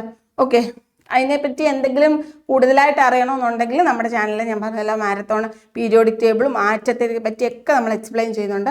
അതൊക്കെ ജസ്റ്റ് ഒന്ന് പോയി കാണും. ഓക്കെ, ഒരു വസ്തുവിന് അതിൻ്റെ ചലനം കൊണ്ട് ലഭ്യമാകുന്ന ഊർജം അല്ലേ? നമുക്ക് ചലനം കൊണ്ട് ലഭ്യമാകുന്ന ഊർജ്ജം എന്താണ്? കൈനറ്റിക് എനർജിയാണ് അല്ലേ? മൂവ് ചെയ്യുമ്പോൾ നമുക്കുള്ള എനർജി കൈനറ്റിക് എനർജിയും നിൽക്കുമ്പോൾ ഉള്ള എനർജി പൊട്ടൻഷ്യൽ എനർജിയും. ഇംഗ്ലീഷിൽ പറയുമ്പോൾ ഗതികോർജം. കൈനറ്റിക് എനർജിക്ക് ഇംഗ്ലീഷിൽ ഗതികോർജം എന്ന് പറയും. പൊട്ടൻഷ്യൽ എനർജിക്ക് എന്താണ്? സ്ഥിതികോർജം എന്ന് പറയും. അപ്പം ഓക്കെ, ഇവിടെ നോക്കിക്കേ, ഒരു വസ്തുവിന് ചലനം കൊണ്ട് ലഭ്യമാകുന്ന ഊർജ്ജം ഏതാണ്? ഗതികോർജമാണ്. എന്താണ്? ഗതികോർജം അഥവാ കൈനറ്റിക് എനർജി എന്ന് പറയും. എന്താണ്? ഗതികോർജം അഥവാ കൈനറ്റിക് എനർജി. ഓക്കെ, മൂവ് ചെയ്യുമ്പോൾ കിട്ടുന്ന എനർജിയാണ് ഗതികോർജം അഥവാ കൈനറ്റിക് എനർജി. താഴെ തന്നിരിക്കുന്നവയിൽ ഗ്രീൻ എനർജി അല്ലാത്തത് ഏത്? താഴെ തന്നിരിക്കുന്നതിൽ ഗ്രീൻ എനർജി എന്ന് പറഞ്ഞാൽ എന്താ? ഗ്രീൻ എനർജി എന്ന് പറഞ്ഞാൽ നമുക്ക് പൊല്യൂഷൻ കുറവായിട്ടുള്ള, നേച്ചറിന് ഫ്രണ്ട്ലി ആയിട്ടുള്ള എനർജിയാണ് നമ്മൾ ഗ്രീൻ എനർജി എന്ന് പറയുന്നത്. ഇതിൽ ഗ്രീൻ എനർജി അല്ലാത്ത സൗരോർജ്ജം ഗ്രീൻ എനർജി അല്ലേ? സൗരോർജ്ജം ഗ്രീൻ എനർജി, നമുക്ക് പൊല്യൂഷൻ ഇല്ല, അതുപോലെ തന്നെ നേച്ചർ ഫ്രണ്ട്ലി ആണ്. കാറ്റിൽ നിന്നുള്ള ഊർജ്ജം എന്താ? ഗ്രീൻ എനർജിയാണ്, പൊല്യൂഷൻ ഫ്രണ്ട്ലി ആണ്. ഹൈഡ്രോ ഇലക്ട്രിക് പവർ അതും എന്താണ്? ഗ്രീൻ എനർജിയാണ്. പക്ഷെ ഗ്രീൻ എനർജി അല്ലാത്തത് ഇവിടെ ഒരെണ്ണം ഉണ്ട്. ഗ്രീൻ എനർജി അല്ലാത്തതാണ് ചോദിച്ചേക്കുന്നത്. ഗ്രീൻ എനർജി അല്ലാത്തത് ഇവിടെ എന്താ? നമ്മുടെ അറ്റോമിക് റിയാക്ടറിൽ നിങ്ങൾക്കറിയാം എന്തുമാത്രം നമുക്ക് ഹാംഫുൾ ആണെന്നുള്ളത് അല്ലേ? അറ്റോമിക് റിയാക്ടറിൽ അല്ലേ? അപ്പൊ അറ്റോമിക് റിയാക്ടറുകളിലെ എനർജിയാണ് എന്തെന്ന് പറയുന്നത്? ഗ്രീൻ എനർജിയിൽ പെടാത്തത്. ഓക്കെ, കടലിന്റെ ആഴം അളക്കുന്നതിനുള്ള ഉപകരണമാണ് സോണാർ. അതൊരു ക്വസ്റ്റ്യൻ ആണ്. കടലിന്റെ ആഴം അളക്കുന്നതിനുള്ള ഉപകരണം ഏതാണ്? കടലിന്റെ ആഴം അളക്കുന്ന ഉപകരണമാണ് ഏത്?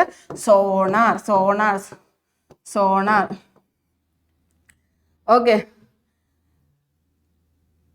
ഇതിൽ ഉപയോഗിച്ചിരിക്കുന്ന തരംഗം ഏതാണെന്നാണ് ചോദിച്ചിരിക്കുന്നത്. നമുക്ക് ഇൻഫ്രാസോണിക്കും ഉണ്ട്, അൾട്രാസോണിക് തരംഗമുണ്ട്, സീസ്മിക് ഭൂകമ്പ തരംഗങ്ങളും ഉണ്ട്. ഈ ഭൂകമ്പം ഉണ്ടാകുന്ന തരംഗങ്ങൾ സീസ്മിക് വേവ്സും ഈ ഭൂകമ്പം ഉണ്ടാകുമ്പം വരുന്ന തരംഗങ്ങളാണ് ഇത് സീസ്മിക് വേവ്സും. ഇനി ഇൻഫ്രാസോണിക്കും ഉണ്ട്, അൾട്രാസോണിക്കും ഉണ്ട്.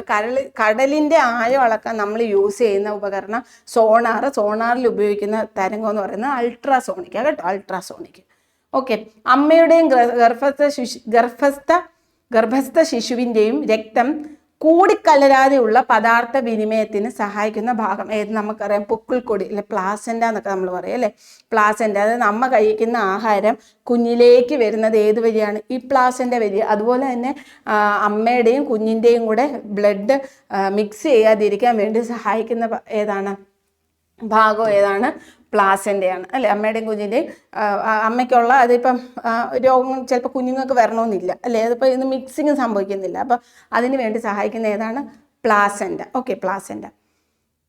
കോശഭിത്തിയുടെ എല്ലാ ഭാഗത്തും ഒരേപോലെ കട്ടി കൂടിയ തരം കോശങ്ങൾ ചേർന്ന കല ഏതാണ്? ഓക്കെ, അപ്പോൾ അത് നിങ്ങൾക്ക് ഒരു ക്ലാസ് ആയിട്ട് ഞാൻ എടുത്തു തരാം. പാരങ്കൈമ, ക്ലോറങ്കൈമ നമ്മൾ ചെറിയ ക്ലാസ്സിലല്ലേ പാരങ്കൈമ, കോളങ്കൈമ, സ്ക്ലീറങ്കൈമ ഒക്കെ പഠിച്ചിട്ടുണ്ട് അല്ലേ. അപ്പം ഇവിടെ നോക്കിക്കേ, കോശഭിത്തിയുടെ എല്ലാ ഭാഗത്തും ഒരേപോലെ കട്ടി കൂടിയ തരം കോശങ്ങൾ, എല്ലാ ഭാഗത്തും ഒരേപോലെ കട്ടി കൂടിയിരിക്കുന്ന കോശങ്ങളുള്ള ചേർന്ന കലയെന്ന് പറയുന്നത് നമ്മുടെ സ്ക്ലീറങ്കൈമ കേട്ടോ, സ്ക്ലീറങ്കൈമ. ഓക്കെ, അപ്പൊ ശ്രദ്ധിക്കുക, സ്ക്ലീറങ്കൈമയുടെ കോശഭിത്തിയുടെ എല്ലാ ഭാഗത്തും എന്താണ്? കട്ടി കൂടിയ പോലെ ഒരേപോലുള്ള കോശങ്ങളായിരിക്കും കാണപ്പെടുന്നത്. ക്ലിയർ ആണല്ലോ അല്ലേ? സ്പീഡ് കൂടുതലാണോ? സ്പീഡ് കൂടുതലാണോ? ഞാൻ ഒരുപാട് പതുക്കെ പറഞ്ഞ് ചിലപ്പോൾ നിങ്ങൾക്ക് ബോറടിച്ചാലോ എന്ന് വിചാരിച്ചിട്ടാണ് കുറച്ച് സ്പീഡിൽ പറയുന്നത്. അല്ല, നോർമൽ ആണെങ്കിൽ ഓക്കെ, നിങ്ങൾ കമൻറ്റ് ചെയ്യുക. സ്പീഡ് കുറയ്ക്കണമെന്നുണ്ടെങ്കിൽ കുറയ്ക്കാം. ഓക്കെ, ചെറുകുടലിനകത്തെ പോഷക ആഗീകരണത്തിനുള്ള പ്രതല വിസ്തീർണം അനേകം മടങ്ങ് വർദ്ധിപ്പിക്കാൻ സഹായിക്കുന്ന ഭാഗം. അതായത് നമ്മുടെ നോക്കിക്കേ, എന്താണ്? ചെറുകുടലിനകത്തെ പോഷക ആഗീകരണത്തിനുള്ള പ്രതല വിസ്തീർണം. പ്രതല വിസ്തീർണം എന്ന് പറയുമ്പോൾ സർഫസ് ഏരിയ അല്ലെ. സർഫസ് ഏരിയ അനേകം മടങ്ങ് വർദ്ധിപ്പിക്കാൻ സഹായിക്കുന്ന ഭാഗം. ഒന്ന് ലെൻറ്റിസൽ, വില്ലസുകൾ, ഡെൻറ്റൈന്, ആൽവിയോലസുകൾ. എന്തില്ലെന്ന് പറഞ്ഞാൽ നമ്മുടെ ഏറ്റവും കൂടുതൽ ദഹനം കാര്യമായിട്ട് നടക്കുന്ന നമ്മുടെ ഇന്റേണൽ ഓർഗൻ എന്ന് പറയുന്നത് സ്മോൾ ഇൻറ്റെസ്റ്റൈൻ കേട്ടോ. സ്മോൾ ഇൻറ്റെസ്റ്റൈനിലാണ് ദഹനം അല്ലെ. ഏറ്റവും കൂടുതൽ ഡൈജഷൻ കറക്റ്റായിട്ട് നടക്കുന്നത് സ്മോൾ ഇൻറ്റെസ്റ്റൈൻ. അപ്പം ഈ ഡൈജഷന് സഹായിക്കുന്ന അതിൻ്റെ അടുത്ത് ഇന്റേണൽ ഒരു ഫിംഗർ ലൈക്ക് പ്രൊജക്ഷൻ ഉണ്ട്. അതാണ് ഇങ്ങനെ ഇങ്ങനെ ഇങ്ങനെ ഇങ്ങനെ ഫിംഗർ ലൈക്ക് പ്രൊജക്ഷൻ ഉണ്ട് നമ്മുടെ ചെറുകുടലിൽ. ഈ ഫിംഗർ ലൈക്ക് പ്രൊജക്ഷനെ നമ്മൾ പറയുന്ന പേര് വില്ലീസ് അല്ലെങ്കിൽ വില്ലസുകൾ. ഇതെന്തിനാ സഹായിക്കുന്നതെന്ന് പറഞ്ഞാൽ ഇത് സർഫസ് ഏരിയ ഇൻക്രീസ് ചെയ്യാൻ സഹായിക്കുകയും ഈ ഡൈജഷൻ മാക്സിമം അബ്സോർഷൻ നടക്കും. നമ്മൾ ഡൈജഷന് വേണ്ടി ഡൈജഷൻ നടക്കുന്നത് മാക്സിമം അബ്സോർഷൻ നമ്മുടെ ബോഡിക്ക് വേണ്ടിയിട്ടുള്ള വിറ്റമിൻസ് മിനറൽസ് ഒക്കെ അബ്സോർവ് ചെയ്യണല്ലോ. അപ്പം മാക്സിമം അബ്സോർപ്ഷൻ നടക്കാൻ വേണ്ടിയിട്ടും സർഫസ് ഏരിയ ഇൻക്രീസ് ചെയ്യാൻ വേണ്ടിയിട്ടും നമ്മൾ ചെറുകുടലിൽ സഹായിക്കുന്ന ഒരു ഭാഗമാണ് എന്ന് പറഞ്ഞാൽ വില്ലസുകൾ അല്ലെങ്കിൽ വില്ലികൾ. ഓക്കെ, വൃക്കയിലേക്ക് രക്തം കൊണ്ടുവരുന്ന കുഴൽ. വൃക്കയിലേക്ക് രക്തം കൊണ്ടുവരുന്ന കുഴലാണ് വൃക്കാധമനി. എന്താണ്? വൃക്കാധമനി. വൃക്കയിലേക്ക് രക്തം കൊണ്ടുവരുന്ന കുഴൽ ഏതാണ്? വൃക്കാധമനിയാണ് കേട്ടോ, വൃക്കാധമനി. ഓക്കെ, ഓർത്തിരിക്കുക. ചില പ്രസ്താവനകൾ നൽകിയിരിക്കുന്നു. ഇവയിൽ ജെ തോംസണുമായി ബന്ധപ്പെടാത്ത പ്രസ്താവന ഏത്? ഓക്കെ, കുറെ കാര്യങ്ങൾ തന്നിട്ടുണ്ട്. ഇതിൽ ആരെ പറ്റിയാണ്? ജെ തോംസൺ ആരാണ്? ജെ തോംസൺ നമ്മുടെ അല്ലേ ഇലക്ട്രോൺ കണ്ടുപിടിച്ച ചേട്ടനാണ് അല്ലേ.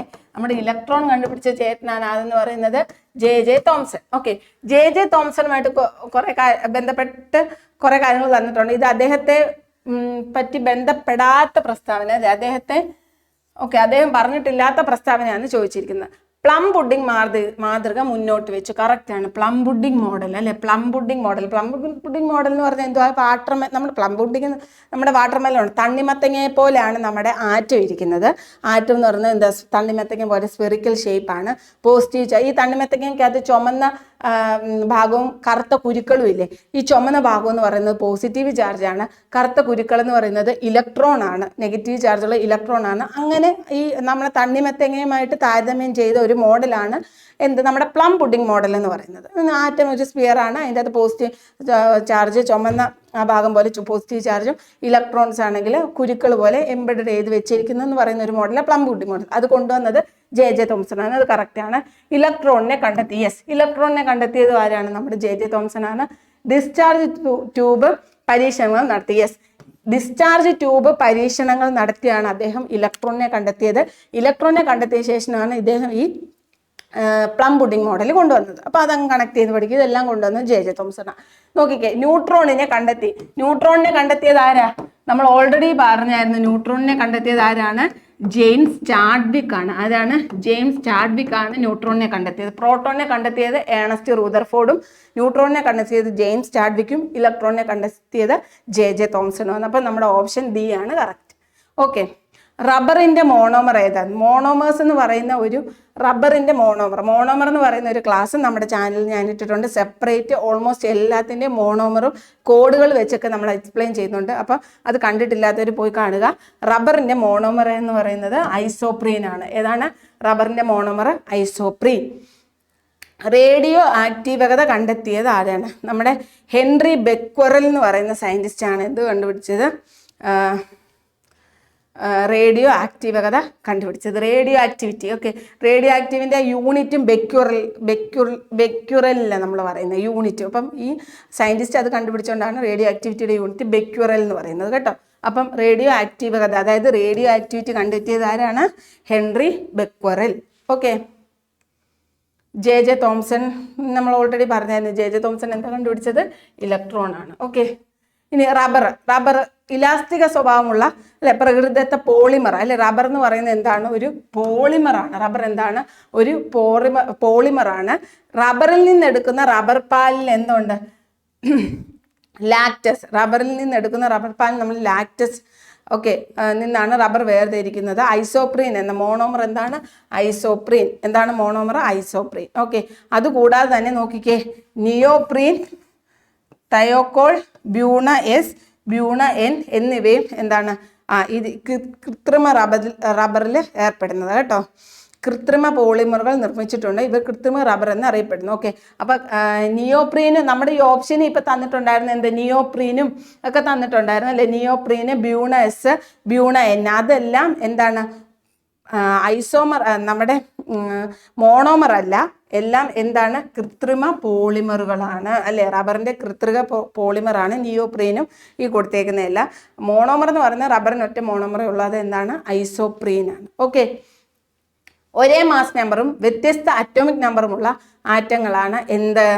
ഐസോടോപ്പ് ആണോ? ഐസോബാർ ആണോ? ഐസോടോൺ ആണോ? എന്താണ്? നോക്കിക്കേ,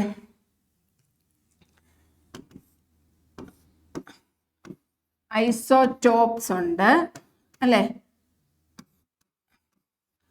ഐസോബാർ ഉണ്ട്,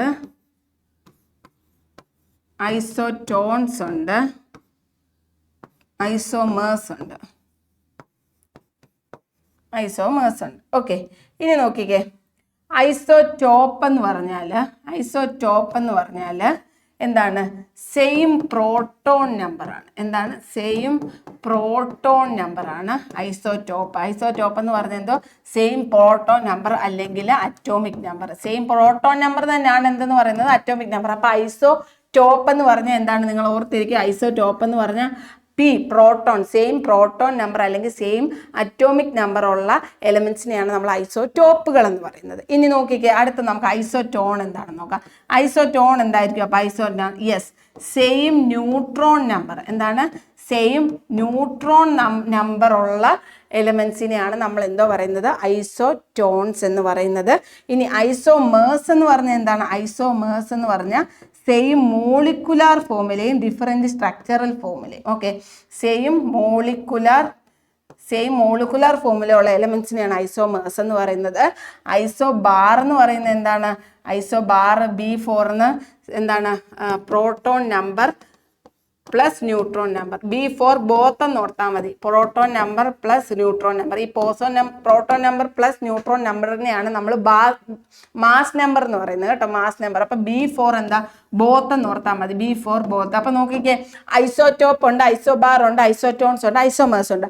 ഐസോടോപ്പ് എന്ന് പറഞ്ഞാൽ P proton number. Isotope P highlight ചെയ്യുക. Same proton number or same atomic നമ്പറും ഡിഫറെന്റ് മാസ് നമ്പറും. ഓക്കെ, ഐസോബാർ എന്ന് പറഞ്ഞാൽ B4 both means proton and neutron. അപ്പൊ same number of proton plus neutron, അതായത് സെയിം മാസ് നമ്പറും ഡിഫറെന്റ് അറ്റോമിക് നമ്പർ ഉള്ള elements ആണ് ഐസോബാർ. അടുത്ത് നോക്കിക്കുക ഐസോടോൺസ്. ഐസോടോൺസ് എന്ന് പറഞ്ഞാൽ same neutron number. Okay, same neutron number ഉള്ള എലമെന്റ്സിനെയാണ് ഐസോടോൺസ് എന്ന് പറയുന്നത്. അടുത്ത് നോക്കിക്കേ ഐസോമേഴ്സ്. ഐസോമേഴ്സ് എം ഹൈലൈറ്റ് ചെയ്യുക. ആ സെയിം മോളിക്കുലാർ ഫോമിലെയും ഡിഫറെന്റ് സ്ട്രക്ചർ ഫോമിലെയും ഉള്ള എലമെന്റ്സിനെയാണ് ഐസോമേഴ്സ് എന്ന് പറയുന്നത്. ക്ലിയർ ആയി? ഓർത്തിരിക്കാൻ വേണ്ടി പറഞ്ഞത്. അപ്പം എന്ത് ചെയ്യുക, സ്ക്രീൻഷോട്ട് എടുത്തോളൂ. അടുത്ത് നോക്കിക്കേ, ഒരേ മാസ് നമ്പറും ഒരേ മാസ് നമ്പർ എന്ന് പറയുമ്പോൾ ഏതാ വരുന്നത്? മാസ് നമ്പർ എന്ന് പറയുമ്പോഴത്തേക്കിന് ബോത്ത് അല്ലേ, പ്രോട്ടോണും ന്യൂട്രോണും ചേരുന്നതല്ലേ മാസ് നമ്പർ. അപ്പൊ ബോത്ത് വരും. അപ്പൊ ഐസോബാർ ആണ് നമ്മുടെ ഉത്തരം അല്ലേ, ഐസോബാർ. അപ്പൊ ഒരേ മാസ് നമ്പറും വ്യത്യസ്ത അറ്റോമിക് നമ്പറും ഉള്ളത് ഏതാണ്? ഐസോബാറുകളാണ്. ഓക്കെ, ഒരേ മാസ് നമ്പറും വ്യത്യസ്ത അറ്റോമിക് നമ്പർ ഉള്ള ആറ്റങ്ങളെ നമ്മൾ എന്തോ പറയുന്നു? ഐസോബാർസ് എന്ന് പറയുന്നു. അടുത്ത നോക്കിക്കേ, വിറ്റാമിൻ എയുടെ ലഭ്യത കുറയുമ്പോൾ ഉണ്ടാകുന്ന ഒരു തരം രോഗം. നമ്മൾ ഓൾറെഡി പറഞ്ഞു വിറ്റാമിൻ എ എന്ന് പറയുന്നത് കണ്ണിന് അല്ലെ, കണ്ണിന് ഐസിന്റെ ഹെൽത്തിന് വേണ്ടിയിട്ടുള്ളതാണ് വിറ്റാമിൻ എ. അപ്പൊ വിറ്റാമിൻ എയുടെ ഡെഫിഷ്യൻസി കാരണം ഉണ്ടാകുന്ന അസുഖം എന്താണ്? നിശാന്തതയായിരുന്നു അല്ലെ, നിശാന്തതയായിരുന്നു അല്ലെ. ഓക്കെ, നിശാന്തത. അത് വിറ്റാമിൻ സി എന്ന് പറയുന്നത് കൊറോണ കാലത്ത് നമുക്ക് തന്നതുകൊണ്ട് തന്നെ അത് ഇമ്മ്യൂണിറ്റി കൂട്ടാൻ വേണ്ടി സഹായിക്കുന്നു. ചൂടാവുമ്പോൾ നഷ്ടപ്പെടുന്ന ജീവകം ഏതാണ്? Vitamin C. കെ എന്ന് പറഞ്ഞാൽ എന്താ? നമ്മുടെ കുടലിന്റെ സൈഡിലുള്ള ബാക്ടീരിയ പ്രൊഡ്യൂസ് ചെയ്യുന്നതാണ് കെ. ഓക്കെ, നമ്മൾ ഓൾറെഡി പറഞ്ഞതുകൊണ്ടാണ് ഇത്രയും സ്പീഡിൽ പറയുന്നത് കേട്ടോ. ഡി എന്ന് പറയുന്നത് എന്താ? നമ്മളെ ഡെല്ല്. വിറ്റാമിൻ ഡി എല്ലിനും പല്ലിനും, ഡി എല്ലിനും പല്ലിനും വേണ്ടി സഹായിക്കുന്നു. അപ്പൊ വിറ്റാമിൻ എയുടെ ലഭ്യത കുറയുമ്പോൾ ഉണ്ടാകുന്നത് രോഗം ഏതാണ്? നിശാന്തതയാണ്. ഓക്കെ, ഇത് നോക്കുക. അറ്റോമിക് നമ്പർ എന്ന് പറഞ്ഞാൽ പ്രോട്ടോണുകളുടെ, ഇതൊന്ന് നിങ്ങൾ ജസ്റ്റ് സ്ക്രീൻഷോട്ട് എടുത്ത് ഒന്ന് മനസ്സിലാക്കി പഠിക്കുക. അറ്റോമിക് നമ്പർ എന്ന് പറയുന്നത് പ്രോട്ടോണുകളുടെയും ഇലക്ട്രോണുകളുടെയും എണ്ണമാണ്. മാസ് നമ്പർ എന്ന് പറയുന്നത് എന്താണ്? പ്രോട്ടോണുകളുടെ എണ്ണവും ന്യൂട്രോണുകളുടെ എണ്ണവും കൂടെ കൂട്ടുമ്പോൾ ഉള്ളതാണ്. ഓക്കെ, അപ്പൊ ഈ ഒരു ഇക്വേഷനിൽ നിന്ന് നമുക്ക് ന്യൂട്രോണുകളുടെ എണ്ണം മാസ് നമ്പർ മൈനസ് പ്രോട്ടോണുകളുടെ എണ്ണം അല്ലെങ്കിൽ അറ്റോമിക് നമ്പർ എന്ന് കിട്ടും. ഓക്കെ, ഐസോടോപ്പ് എന്താണെന്നാണ് പറയുന്നത്, നമ്മൾ ഓൾറെഡി അത് പറഞ്ഞു. ഓക്കെ, ഇത് നോക്കിക്കേ, ഇതെല്ലാം ഹൈഡ്രജന്റെ ഐസോടോപ്പ് കണ്ടോ.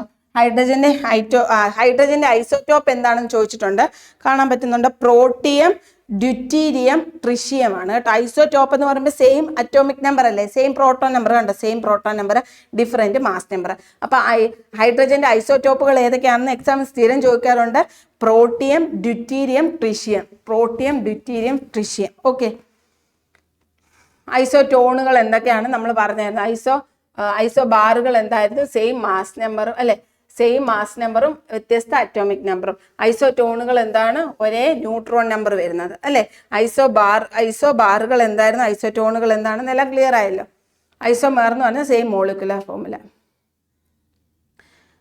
ഓക്കെ, ഇത് നിങ്ങൾ ഇമ്പോർട്ടൻ്റ് ആണ്, പ്രധാനമായിട്ടും പഠിച്ചേ പറ്റൂ കേട്ടോ. Vitamin A, B, C, D, iodine, ഇരുമ്പ്, അയഡിൻ, ഇതിന്റെ എല്ലാം ഡെഫിഷ്യൻസി കാരണം ഉണ്ടാകുന്ന രോഗങ്ങൾ സ്ഥിരം ചോദിക്കാറുണ്ട്. വിറ്റാമിൻ എ നമ്മൾ ഓൾറെഡി പഠിച്ചു. നിശാന്തത എന്ന് പറഞ്ഞാൽ എന്താണ്? ഞാൻ പറഞ്ഞു, മങ്ങിയ പ്രകാശം അല്ലെങ്കിൽ രാത്രി നമുക്ക് കാണാൻ കഴിയില്ല, നല്ല വെട്ടത്തിൽ മാത്രമേ കാണാൻ കഴിയുള്ളൂ. വിറ്റാമിൻ ബി എന്ന് പറഞ്ഞാൽ എന്താണ്? വിറ്റാമിൻ ബി വായ്പുണ്ണ്, നമ്മുടെ വായൊക്കെ പൊട്ടുമ്പോൾ വിറ്റാമിൻ ബിയുടെ കുറവാന്ന് ഡോക്ടർ പറയും. വാ പൊട്ടുമ്പം വിറ്റാമിൻ ബിയുടെ കുറവാന്ന് പറയും. അപ്പം വിറ്റാമിൻ ബി വായ്പുണ്ണ്, വായിൽ വ്രണങ്ങളൊക്കെ വരുന്നത് എന്തിന്റെ കുറവാണ്? വിറ്റാമിൻ ബിയുടെ കുറവാണ്. ഓക്കെ, അപ്പൊ നിങ്ങളുടെ വീട്ടിൽ ആർക്കെങ്കിലും ഇങ്ങനെ ഉണ്ടെങ്കിൽ പറയുക വിറ്റാമിൻ ബിയുടെ കുറവാണ്. വിറ്റാമിൻ സി എന്താണ്? അതായത് സ്കർവി, ഇമ്മ്യൂണിറ്റിയെ ഹെൽപ്പ് ചെയ്യുന്ന ജീവകമാണ് വിറ്റാമിൻ സി. അത് കാരണം ഉണ്ടാകുന്നതാണ് സ്കർവി. സ്കർവി എന്ന് പറഞ്ഞാൽ നമ്മുടെ മോണയിലൊക്കെ പഴുപ്പും അതുപോലെ തന്നെ ബ്ലഡ് ഒക്കെ വരുന്ന ഒരു അവസ്ഥയാണ് സ്കർവി എന്ന് പറയുന്നത്. അപ്പം വിറ്റാമിൻ സിയുടെ പര്യാപ്തത മൂലം ഉണ്ടാവുന്ന ഏതാണ്? സ്കർവിയാണ്. ഓക്കെ, വിറ്റാമിൻ ഡി നമ്മൾ പറഞ്ഞാൽ ഡെല്ല് ഓർത്താൽ മതി അല്ലെ, DELL, ഡെല്ല് എന്തായാലും നമ്മൾ പറഞ്ഞ ഡെല്ല് എന്ന് ഓർത്താൽ മതി, ഡെല്ല് അല്ലെ. വിറ്റാമിൻ ഡി എല്ലിന്റെയും പല്ലിന്റെയും ആരോഗ്യത്തിന് ആവശ്യമായിട്ടുള്ളതാണ് വിറ്റാമിൻ ഡി. അപ്പം കാണാം, അതായത് അസ്ഥികൾക്ക് അസ്ഥി എന്ന് പറയുമ്പോൾ എല്ലിൽ വരുമല്ലോ, അപ്പൊ അസ്ഥികൾ കനം കുറഞ്ഞ് വളയുന്ന ആ ഒരു അവസ്ഥയാണ് ഏതെന്ന് പറയുന്നത് കാണാം. അടുത്ത ഇരുമ്പെന്ന് പറഞ്ഞാൽ അറിയാമല്ലോ, നമ്മുടെ ബ്ലഡിൽ ഉള്ളതാണ് ഇരുമ്പിന്റെ അളവ്. ഈ ഇരുമ്പിന്റെ അളവ് കുറയുമ്പോൾ ഉണ്ടാകുന്ന രോഗമാണ് അനീമിയ, രക്തക്കുറവ് അല്ലെങ്കിൽ വിളർച്ച എന്നൊക്കെ പറയും അല്ലെ. ഓക്കെ, അടുത്ത അയഡിന്റെ കുറവ് കാരണം ഉണ്ടാവുന്നതാണ് ഗോയിറ്റർ എന്ന് പറയുമ്പോൾ ഇവിടെ ഇങ്ങനെ വീർത്തിരിക്കും, തൊണ്ടയിൽ മുഴ വരുന്ന ഒരവസ്ഥ. അപ്പൊ ഇത് ഇമ്പോർട്ടൻ്റ് ആണ്, ഇത് മിസ് ചെയ്യാൻ പാടില്ല, ഇത് പഠിക്കണം. ഓക്കെ, അടുത്ത ക്വസ്റ്റ്യനിലേക്ക് പോവാം. താഴെ പറയുന്നവയിൽ ജീവിതശൈലി രോഗങ്ങളല്ലാത്തത് ഏത്? ജീവിതശൈലി നമുക്ക് എല്ലാവർക്കും ഓൾമോസ്റ്റ് വരുന്ന രോഗങ്ങൾ ജീവിതശൈലി രോഗങ്ങളെന്ന് വിചാരിക്കാം. ഓക്കെ, ഇതിൻ്റെ അകത്ത് ജീവിതശൈലി രോഗങ്ങളല്ലാത്തത് ഏതാന്ന് നോക്കാം. പ്രമേഹം ഓൾമോസ്റ്റ് എല്ലാവർക്കും വരുന്ന രോഗമാണ്. അപ്പൊ അതെന്താണ്? ഒരു ജീവിതശൈലി രോഗമാണ്. ഫാറ്റി ലിവറും ഓക്കെ, പക്ഷാഘാതവും ഓക്കെ, ഇതൊക്കെ നമ്മൾ കേട്ടിട്ടുള്ള രോഗങ്ങളാണ്. ഹീമോഫീലിയ എന്ന് പറയുന്ന രോഗം നിങ്ങൾ കേട്ടിട്ടുണ്ട്. അതായത് നമ്മുടെ ബ്ലഡ് കട്ട പിടിക്കാത്ത ഒരവസ്ഥയാണ് അല്ലേ. നമുക്കിപ്പോൾ ഒരു മുറിവ് വന്നാൽ പെട്ടെന്ന് നമ്മുടെ ബ്ലഡ് കട്ട പിടിക്കും. അപ്പോൾ ഈ ബ്ലഡ് കട്ട പിടിക്കാത്ത ഒരവസ്ഥയാണ് ഹീമോഫീലിയ. അപ്പോൾ ഒന്ന് ആലോചിച്ച് നോക്കിക്കുക, ചെറിയൊരു മുറിവ് വരുമ്പോഴാണേലും ബ്ലഡ് ഇങ്ങനെ പൊക്കോണ്ടേയിരിക്കും, രക്തസ്രാവം വന്ന് മരണപ്പെടും. അപ്പം ആ ഒരു അസുഖമാണ് എന്ത്? ഹീമോഫീലിയ എന്ന് പറയുന്നത്. അത് റെയർ ആയിട്ടുള്ള ഒരു രോഗമാണ്. അപ്പം അതെന്താണ്? ജീവിതശൈലി രോഗത്തിൽ ഉൾപ്പെടാത്തതാണ്. അപ്പം ജീവിതശൈലി രോഗത്തിൽ ഉൾപ്പെടാത്തത് ഏതാണ്? ഹീമോഫീലിയ ആണ് കേട്ടോ. അപ്പൊ ഹീമോഫീലിയ എന്താണെന്നോട് ഓർത്തിരിക്കുക. രക്തം പിടിക്കാത്ത ഒരു രോഗാവസ്ഥയാണ് ഹീമോഫീലിയ എന്ന് പറയുന്നത്. ഓക്കെ, അടുത്ത ക്വസ്റ്റ്യൻ നോക്കാം. ഏതിനും ശ്വേത രക്താണുക്കളുടെ ജനിതക സംവിധാനം ഉപയോഗിച്ചാണ് എയ്ഡ്സിന് കാരണമായ HIV വൈറസ് പെരുകുന്നത്? ഓക്കെ, എയ്ഡ്സിന് കാരണമായ വൈറസ് ഏതാണെന്ന് നമുക്കറിയാം. എയ്ഡ്സിന് കാരണമായ വൈറസ് ഏതാണ്? HIV വൈറസ് ആണ്. എയ്ഡ്സിന് കാരണമായ വൈറസ് ഏതാണ്? HIV വൈറസ് ആണ്. അപ്പൊ നമ്മളോട് ക്വസ്റ്റ്യൻ ചോദിച്ചിരിക്കുന്നത് ഏതിനും ശ്വേത രക്താണുക്കളുടെ ജനിതക സംവിധാനം ഉപയോഗിച്ചാണ് എയ്ഡ്സിന് കാരണമായ HIV വൈറസ് പെരുകുന്നത്? ശരിക്കും എയ്ഡ്സിന് കാരണമായ HIV വൈറസ് പെരുകുന്നത് ലിംഫോസൈറ്റ് ആണ്. എന്താണ്? ലിംഫോസൈറ്റ്. എന്താണ്? ലിംഫോസൈറ്റ്. അതായത് നമ്മുടെ എയ്ഡ്സ് എന്ന് പറഞ്ഞ അസുഖം തന്നെ എന്താണ്? നമ്മുടെ ഇമ്മ്യൂൺ സിസ്റ്റത്തെയാണ് ബാധിക്കുന്നത് അല്ലെ. ഇമ്മ്യൂണിറ്റിയെ ബാധിക്കുന്ന അസുഖമാണ് എയ്ഡ്സ്. അപ്പം ഇമ്മ്യൂൺ സിസ്റ്റത്തെ തന്നെ ബാധിക്കുന്നതാണ് ഏതാണ്? ലിംഫോസൈറ്റ്. എന്താണ്? ലിംഫോസൈറ്റ്. അപ്പോൾ എയ്ഡ്സ് പെരുകുന്നതിന് എന്താണ്? ലിംഫോസൈറ്റ് ആണ്. ലിംഫോസൈറ്റ്. ഓക്കെ, അടുത്ത ക്വസ്റ്റ്യനിലേക്ക് കടക്കാം. മനുഷ്യ ശരീരത്തിൽ യൂറിയയുടെ നിർമ്മാണം നടക്കുന്നത് എവിടെയാണ്? നമുക്ക് യൂറിക് ആസിഡ് ഒക്കെ നമ്മൾ സ്ഥിരം കേൾക്കുന്ന ഒരു അസുഖം അല്ലെ. യൂറിക് ആസിഡ് കൂടുതലാണ്, യൂറിയ കൂടുതലാണ്. യൂറിയയുടെ നിർമ്മാണം നടക്കുന്നത് നമ്മുടെ കരളിലാണ്. ഇവിടെയാണ് കരൾ. അപ്പോൾ ഓർത്തിരിക്കുക, യൂറിയ അല്ലെ യൂറിക് ആസിഡ് അതുമായിട്ടുള്ള ബന്ധപ്പെട്ട ഓർക്ക് യൂറിയ നിർമ്മാണം നടക്കുന്നത് എവിടെയാണ്?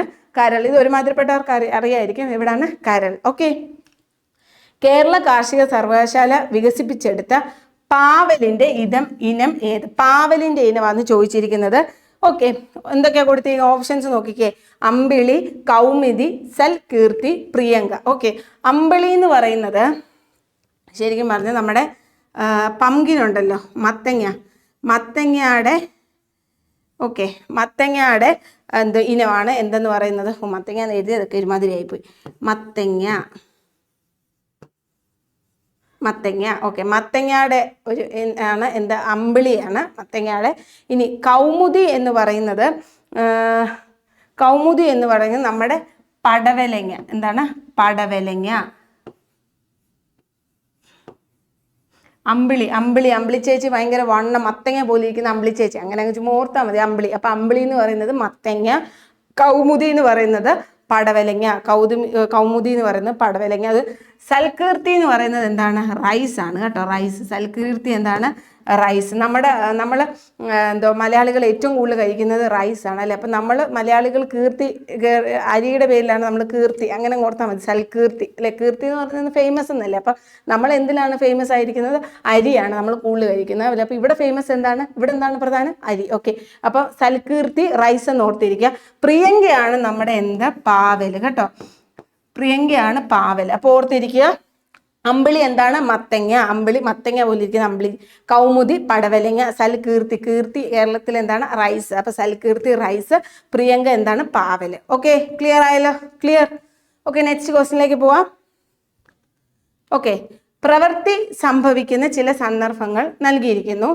ഒരു കല്ല് മുകളിലേക്ക് എറിയുമ്പോൾ ഭൂഗുരുത്വാകർഷണ ബലം കല്ലിൽ ചെയ്യുന്ന പ്രവൃത്തി. ഓക്കെ, പ്രവൃത്തി സംഭവിക്കുന്ന, അതായത് നമ്മൾ വർക്ക്, ഞാനിപ്പോൾ ഒരു ബെഞ്ച് എന്തെങ്കിലും ആയിക്കോട്ടെ, ഒരു കാർ ഞാൻ അങ്ങോട്ട് തള്ളുമ്പം ഞാൻ കൊടുത്ത അതേ ഡയറക്ഷനിലേക്കാണ് ആ കാർ മൂവ് ചെയ്യുന്നതെങ്കിൽ എൻ്റെ വർക്ക് എന്ന് പറയുന്നത്, എൻ്റെ പ്രവൃത്തി എന്ന് പറയുന്നത് പോസിറ്റീവാണ്. ഓക്കെ, എന്താണ്? എൻ്റെ പ്രവൃത്തി എന്ന് പറയുന്നത് പോസിറ്റീവാണ്. ഇനി ഞാൻ ഇവിടുന്ന് തള്ളുന്നു, എന്നേക്കാൾ ഫോഴ്സിൽ നിന്ന് ഫ്രണ്ടിൽ നിന്ന് ഒരാൾ ആ കാർ ഇങ്ങോട്ട് തള്ളുവാണെങ്കിൽ ആ കാർ ഇങ്ങോട്ട് മൂവ് ചെയ്യും അല്ലേ. അപ്പം ഞാൻ കൊടുത്ത ഫോഴ്സിന് ഓപ്പോസിറ്റ് ഡയറക്ഷനിലായിരിക്കും ആ കാർ മൂവ് ചെയ്യുന്നതാണല്ലോ. അങ്ങനെയാണെങ്കിൽ ഞാൻ കൊടുത്ത പ്രവൃത്തി നെഗറ്റീവ് ആയിരിക്കും. ക്ലിയർ ആയോ? ഞാൻ കൊടുക്കുന്ന ഫോഴ്സ് അതേ ഡയറക്ഷനിലാണ് ആ വസ്തു മൂവ് ചെയ്യുന്നതെങ്കിൽ ഞാൻ കൊടുത്ത ഫോഴ്സ് എന്താണ്? ഞാൻ കൊടുത്ത പ്രവൃത്തി എന്താണ്? പോസിറ്റീവ് പ്രവൃത്തിയാണ്, പോസിറ്റീവ് വർക്കാണ്. ഇനി ഞാൻ കൊടുത്ത ഞാൻ വർക്ക് ചെയ്ത ഡയറക്ഷൻ ഓപ്പോസിറ്റ് ഡയറക്ഷൻ ആണ് ആ വസ്തു മൂവ് ചെയ്യുന്നതെങ്കിൽ ഞാൻ കൊടുത്ത പ്രവൃത്തി എന്താണ്? നെഗറ്റീവ് പ്രവൃത്തിയാണ്. ക്ലിയർ? ഓക്കെ, ഇവിടെ നോക്കിക്കേ, ഒരു കല്ല് മുകളിലേക്ക് എറിയുമ്പോൾ ഭൂഗുരുത്വാകർഷണ ബലം കല്ലിൽ ചെയ്യുന്ന പ്രവൃത്തി. കല്ല് മുകളിലേക്ക് എറിയുമ്പം കല്ല് പോകുന്നത് എങ്ങോട്ടാണ്? മുകളിലോട്ടാണ്. ഭൂമി എന്താണ് ചെയ്യുന്നത്? ആ കല്ലിനെ താഴേക്കാണ് പിടിച്ചു വലിക്കുന്നത്, അല്ലെ? ഭൂഗുരുത്വാകർഷണ ബലം അറിയാമല്ലോ, ഭൂമി എല്ലാത്തിനെയും ഭൂമിയിലേക്കാണ് അട്രാക്ട് ചെയ്യുന്നത്. അപ്പം നമ്മൾ കല്ല് മുകളിലോട്ട് എറിയുമ്പോൾ ഭൂമി അതിനെ താഴേക്ക് പിടിച്ചു വലിക്കുന്നു. അപ്പോൾ ഭൂഗുരുത്വാകർഷണ ബലം കൊടുക്കുന്ന ബലം എന്തായിരിക്കും? നെഗറ്റീവ് ആയിരിക്കും. കാരണം ഭൂമിയുടെ അതേ ഡയറക്ഷനിലല്ലല്ലോ ആ ബോഡി വീഴുന്നത്. ബോഡി മുകളിലേക്കാണ് പോകുന്നത്, ഭൂമി താഴേക്ക് പിടിച്ചു വലിക്കുക, പക്ഷെ ബോഡി മുകളിലേക്ക് പോകും. അപ്പം ഭൂമിയുടെ അതേ ഡയറക്ഷനിൽ ആ ബോഡി വരാത്തത് കൊണ്ട് ഇതെന്താണ്? നെഗറ്റീവ് വർക്കാണ്. ഓക്കെ, നെഗറ്റീവാണ്. ഓക്കെ, നെഗറ്റീവാണ്. ഇനി തെങ്ങിൽ നിന്ന് തേങ്ങ താഴേക്ക് വീഴുമ്പോൾ ഭൂഗുരുത്വാകർഷണം ചെയ്യുന്ന പ്രവൃത്തി. തേങ്ങ താഴേക്കാണ് വീഴുന്നത്, ഭൂമി അതിനെ താഴേക്കാണ് പിടിച്ചു വലിക്കുന്നത്, അല്ലേ? അപ്പൊ രണ്ടും ഒരേ ഡയറക്ഷൻ, ഭൂമി പിടിച്ചു വലിക്കുന്ന അതേ ഡയറക്ഷനിലാണ് ആ വസ്തു മൂവ് ചെയ്യുന്നത്. സോ ഇവിടെ എന്താണ്? പോസിറ്റീവാണ് പ്രവൃത്തി എന്ന് പറയുന്നത്.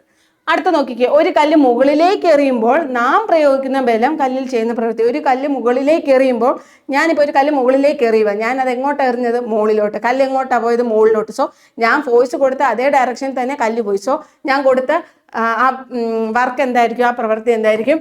പോസിറ്റീവ് ആയിരിക്കും. ക്ലിയർ ആയോ? നമ്മൾ കൊടുത്ത അതേ ഡയറക്ഷനിലാണ് ആ വസ്തു മൂവ് ചെയ്യുന്നെങ്കിൽ അത് പോസിറ്റീവും, നമ്മൾ വർക്ക് ചെയ്ത അല്ലെങ്കിൽ നമ്മൾ ഫോഴ്സ് കൊടുത്ത ഡയറക്ഷൻ ഓപ്പോസിറ്റ് ആയിട്ടാണ് ആ വസ്തു മൂവ് ചെയ്യുന്നെങ്കിൽ അത് നെഗറ്റീവ് ആയിരിക്കും. അപ്പോൾ ഇവിടെ നെഗറ്റീവാണ്. ഇനി നോക്കിക്കേ, മുകളിൽ തന്നിരിക്കുന്നവ പരിശോധിച്ച് ശരിയായ ഉത്തരം കണ്ടെത്തുക.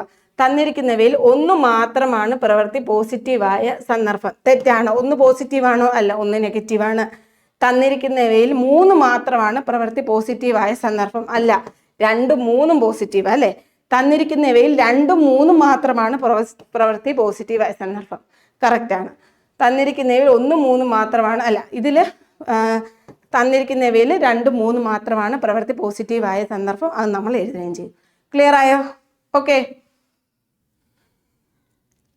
ഒരു കോൺകേവ് ദർപ്പണത്തിന്റെ എഫിനും പിക്കും ഇടയിൽ വെച്ചിരിക്കുന്ന വസ്തു രൂപീകരിക്കുന്ന പ്രതിബിംബത്തിന്റെ സ്വഭാവം എന്താണെന്നാണ് ചോദിച്ചിരിക്കുന്നത്. ഓക്കെ, അപ്പോൾ നമ്മൾ എഫ് എന്ന് പറഞ്ഞ ഫോക്കസിനും പോളിനും ഇടയിൽ നമ്മളൊരു ഒബ്ജക്റ്റ് വെക്കുകയാണെങ്കിൽ നമുക്ക് കിട്ടുന്ന ഇമേജിന്റെ സ്വഭാവം എന്ന് പറയുന്നത് നിവർന്നതായിരിക്കും, വസ്തുവിനേക്കാൾ ചെറുതുമായിരിക്കും, യാഥാർത്ഥ്യവുമായിരിക്കും. ഓക്കെ, നിവർന്നതായിരിക്കും, വസ്തുവിനേക്കാൾ ചെറുതുമായിരിക്കും, യാഥാർത്ഥ്യമായിരിക്കും. നിവർന്നത്, വസ്തുവിനേക്കാൾ ചെറുത്, യാഥാർത്ഥ്യം. അത് ഓർത്തിരിക്കുക. ഇനി അടുത്ത ക്വസ്റ്റ്യൻ നോക്കാം. ഓക്കെ,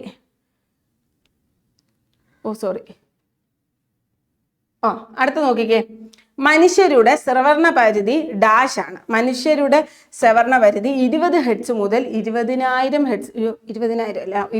ഹെർട്സ് വരെയാണ്. ഓർത്തിരിക്കുക, അത് എല്ലാ എക്സാമിനും ചോദിക്കാറുണ്ട്.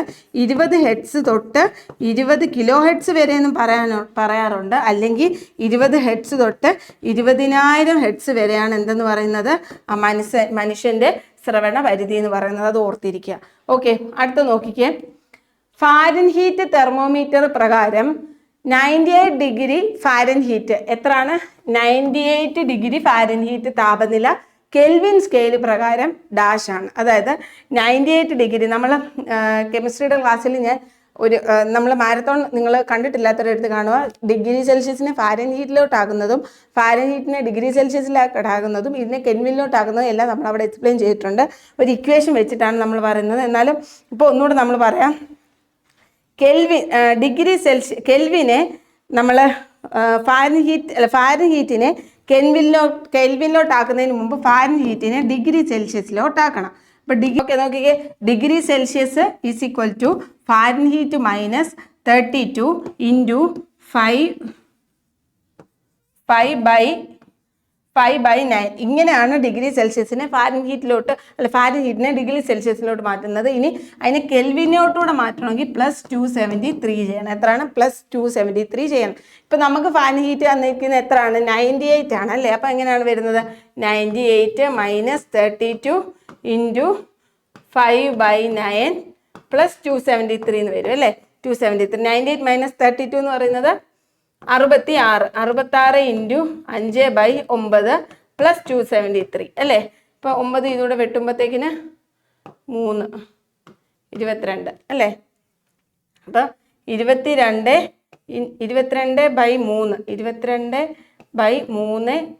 Into 5 plus 273. 22/3 എന്ന് പറയുമ്പോൾ 7 പോയിൻറ്റ് സംതിങ് വരും, 7.3 എന്തോ വരും, into 5 plus 273. Answer 309 point something വരും കേട്ടോ. 309 പോയിൻറ്റ് സംതിങ് വരും. നമ്മുടെ അതുമായിട്ട് മാച്ച് ചെയ്യുന്ന ആൻസർ എന്ന് പറയുന്നത് എ ആയതുകൊണ്ട് തന്നെ 310 കെൽവിൻ ആണ് കറക്റ്റ് ഉത്തരം. ക്ലിയർ ആയല്ലോ? ഓക്കെ. അപ്പോൾ ഇക്വേഷൻ ജസ്റ്റ് ഓർത്തിരിക്കുക. ഇനി ഡിഗ്രി സെൽഷ്യസിനെ ഫാരൻഹീറ്റിലോട്ടും കെൽവിനെ തിരിച്ചും ഒക്കെ ആക്കുന്ന ഇക്വേഷൻസ് നമ്മുടെ യൂട്യൂബിൽ വീഡിയോസ് നിങ്ങൾ പോയി കാണുക. അവിടെ എല്ലാം നമ്മൾ പറയുന്നുണ്ട്, വ്യക്തമായിട്ട് പറയുന്നുണ്ട്. ഓക്കെ. ഇനി അടുത്ത് നോക്കിക്കേ, ചലനവുമായി ബന്ധപ്പെട്ട് ശരിയായ സമവാക്യം ഏത്? ചലനവുമായി ബന്ധപ്പെട്ട് നമ്മൾ മെയിനായിട്ട് 3 സമവാക്യങ്ങളാണ് പഠിക്കുന്നത്. V equal to U plus A T, V square is equal to U square plus 2as ഇങ്ങനെയും പറയും, അല്ലെങ്കിൽ V square minus U square is equal to 2as എന്നും പറയും. ഇനി S is equal to U T plus ½ ഈ 3 ഇക്വേഷനും വളരെ important ആണ്. ചലനവുമായിട്ട് ബന്ധപ്പെട്ടുള്ള 3 ഇക്വേഷൻസ് ആണ്. V is equal to U plus A T, V square is equal to U square plus 2as, S is equal to U T plus ½ അപ്പം ഇതിൽ ഏത് ഇക്വേഷനാണ് ഇവിടെ ഉള്ളത് എന്നാണ് ചോദിച്ചിരിക്കുന്നത്. V is equal to U plus S T അല്ല, V is equal to U plus A T ആണ്. S is equal to U V അല്ല, S is equal to U T plus ½ ആണ്. അപ്പോൾ അവിടെയും തെറ്റാണ്, ഇതും തെറ്റാണ്. വി സ്ക്വയർ ഇതും തെറ്റാണ്. V square is equal to V square minus U square is equal to 2at അല്ലെ 2as. ഇത് കറക്റ്റ് ആണ് അല്ലേ. ഇത് നമ്മൾ ഈ യു സ്ക്വയറിനെ അപ്പുറത്ത് കൊണ്ടുപോയി 2asനെ ഇപ്പുറത്ത് കൊണ്ടുവരുമ്പോൾ നമ്മൾ ഇക്വേഷനായി V square minus U square is equal to 2as. അവർ ഡയറക്റ്റ് ആയിട്ടല്ല തരുന്നത്, അവർ ജസ്റ്റ് റീഅറേഞ്ച് ചെയ്തൊന്ന് തന്നേക്കുക. അപ്പം ഈ 3 ഇക്വേഷൻസും കാണാതെ പഠിക്കുക. ഓക്കെ. ഒരു പെട്രോ കാറിൽ നടക്കുന്ന പ്രധാന ഊർജ പരിവർത്തനം തിരഞ്ഞെടുക്കുക. എന്താണ് പെട്രോ കാർ എന്ന് പറയുമ്പോൾ ഒരു കാറായിരിക്കുമല്ലോ. ഓക്കെ.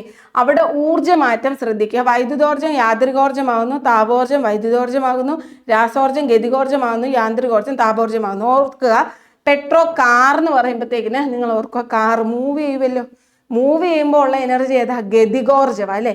അപ്പം എന്തിനെയോ ഗതികോർജ്ജമാക്കുവാണല്ലോ ചെയ്യുന്നത്. അവിടെ ഗതികോർജ്ജം വരണമല്ലോ. അപ്പൊ ഗതികോർജ്ജം ഉള്ള ഓപ്ഷൻ ഏതാ? രാസോർജ്ജം ഗതികോർജ്ജം. അതല്ല, ഇവിടെ വൈദ്യുതോർജ്ജം യാന്ത്രികോർജ്ജമല്ല, താപോർജ്ജം. അവിടെ ഹീറ്റിന്റെ ആവശ്യമില്ല. ഇവിടെ എന്താണ് വരുന്നത്? രാസോർജ്ജം ഗതികോർജ്ജം. നമുക്ക് മൂവ് ചെയ്യുവല്ലേ ചെയ്യുന്നത്. പെട്രോ കാർ എന്ന് പറയുമ്പോൾ ഒക്കെ മൂവ് ചെയ്യും. അപ്പൊ എന്താണ് അവിടെ കാർ എന്താണ് പെട്രോൾ കാർ എന്ന് പറയുമ്പോൾ കാർ എന്തിനാ നമ്മൾ യൂസ് ചെയ്യുന്നത്? മൂവ് ചെയ്യുക. അപ്പൊ നമുക്ക് മൂവ് ചെയ്യുമ്പോൾ ഉള്ള എനർജി എന്താണ്? ഗതികോർജ്ജമാണ്. സോ രാസോർജ്ജം ഗതികോർജ്ജമാകുന്നു. ക്ലിയർ ആയോ? അടുത്ത നോക്കിക്കേ, സൂര്യഗ്രഹണത്തിന് കാരണമാവുന്ന ശരിയായ ക്രമീകരണം കണ്ടെത്തുക.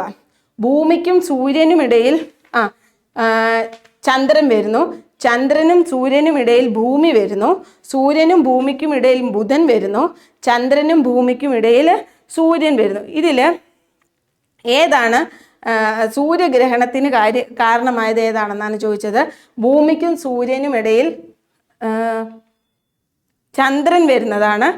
ഭൂമിക്കും സൂര്യനും ഇടയിൽ ചന്ദ്രൻ വരുന്നതാണ് എന്തെന്ന് പറയുന്നത് നമ്മുടെ സൂര്യഗ്രഹണത്തിന് കാരണം. ഭൂമിക്കും സൂര്യനും ഇടയിൽ ആര് വരുന്നു? ചന്ദ്രൻ വരുന്നതാണ് സൂര്യഗ്രഹണത്തിന് കാരണം. അത് ഓർത്തിരിക്കുക. ഓക്കെ.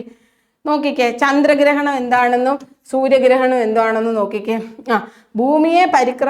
ചന്ദ്രഗ്രഹണം ആദ്യം നോക്കാം. ചന്ദ്രൻ ഭൂമിയെ പരിക്രമണം ചെയ്യുമ്പോൾ ചില സമയങ്ങളിൽ ഭൂമി സൂര്യനും ചന്ദ്രനും ഇടയിൽ നേർരേഖയിൽ വരുന്നു. അതായത് ഭൂമി എന്ന് പറയുമ്പോൾ എർത്ത് നടുക്ക് വരുന്നു. ഭൂമി സൂര്യൻ, ഇവിടെ സണ്ണ് എർത്ത് മൂണ്. ഓക്കെ, ഇതാണ് എന്തെന്ന് പറയുന്നത്? ചന്ദ്രഗ്രഹണം. ഭൂമി സൂര്യനും ചന്ദ്രനും ഇടയിൽ വരുന്നതാണ് എന്തെന്ന് പറയുന്നത്?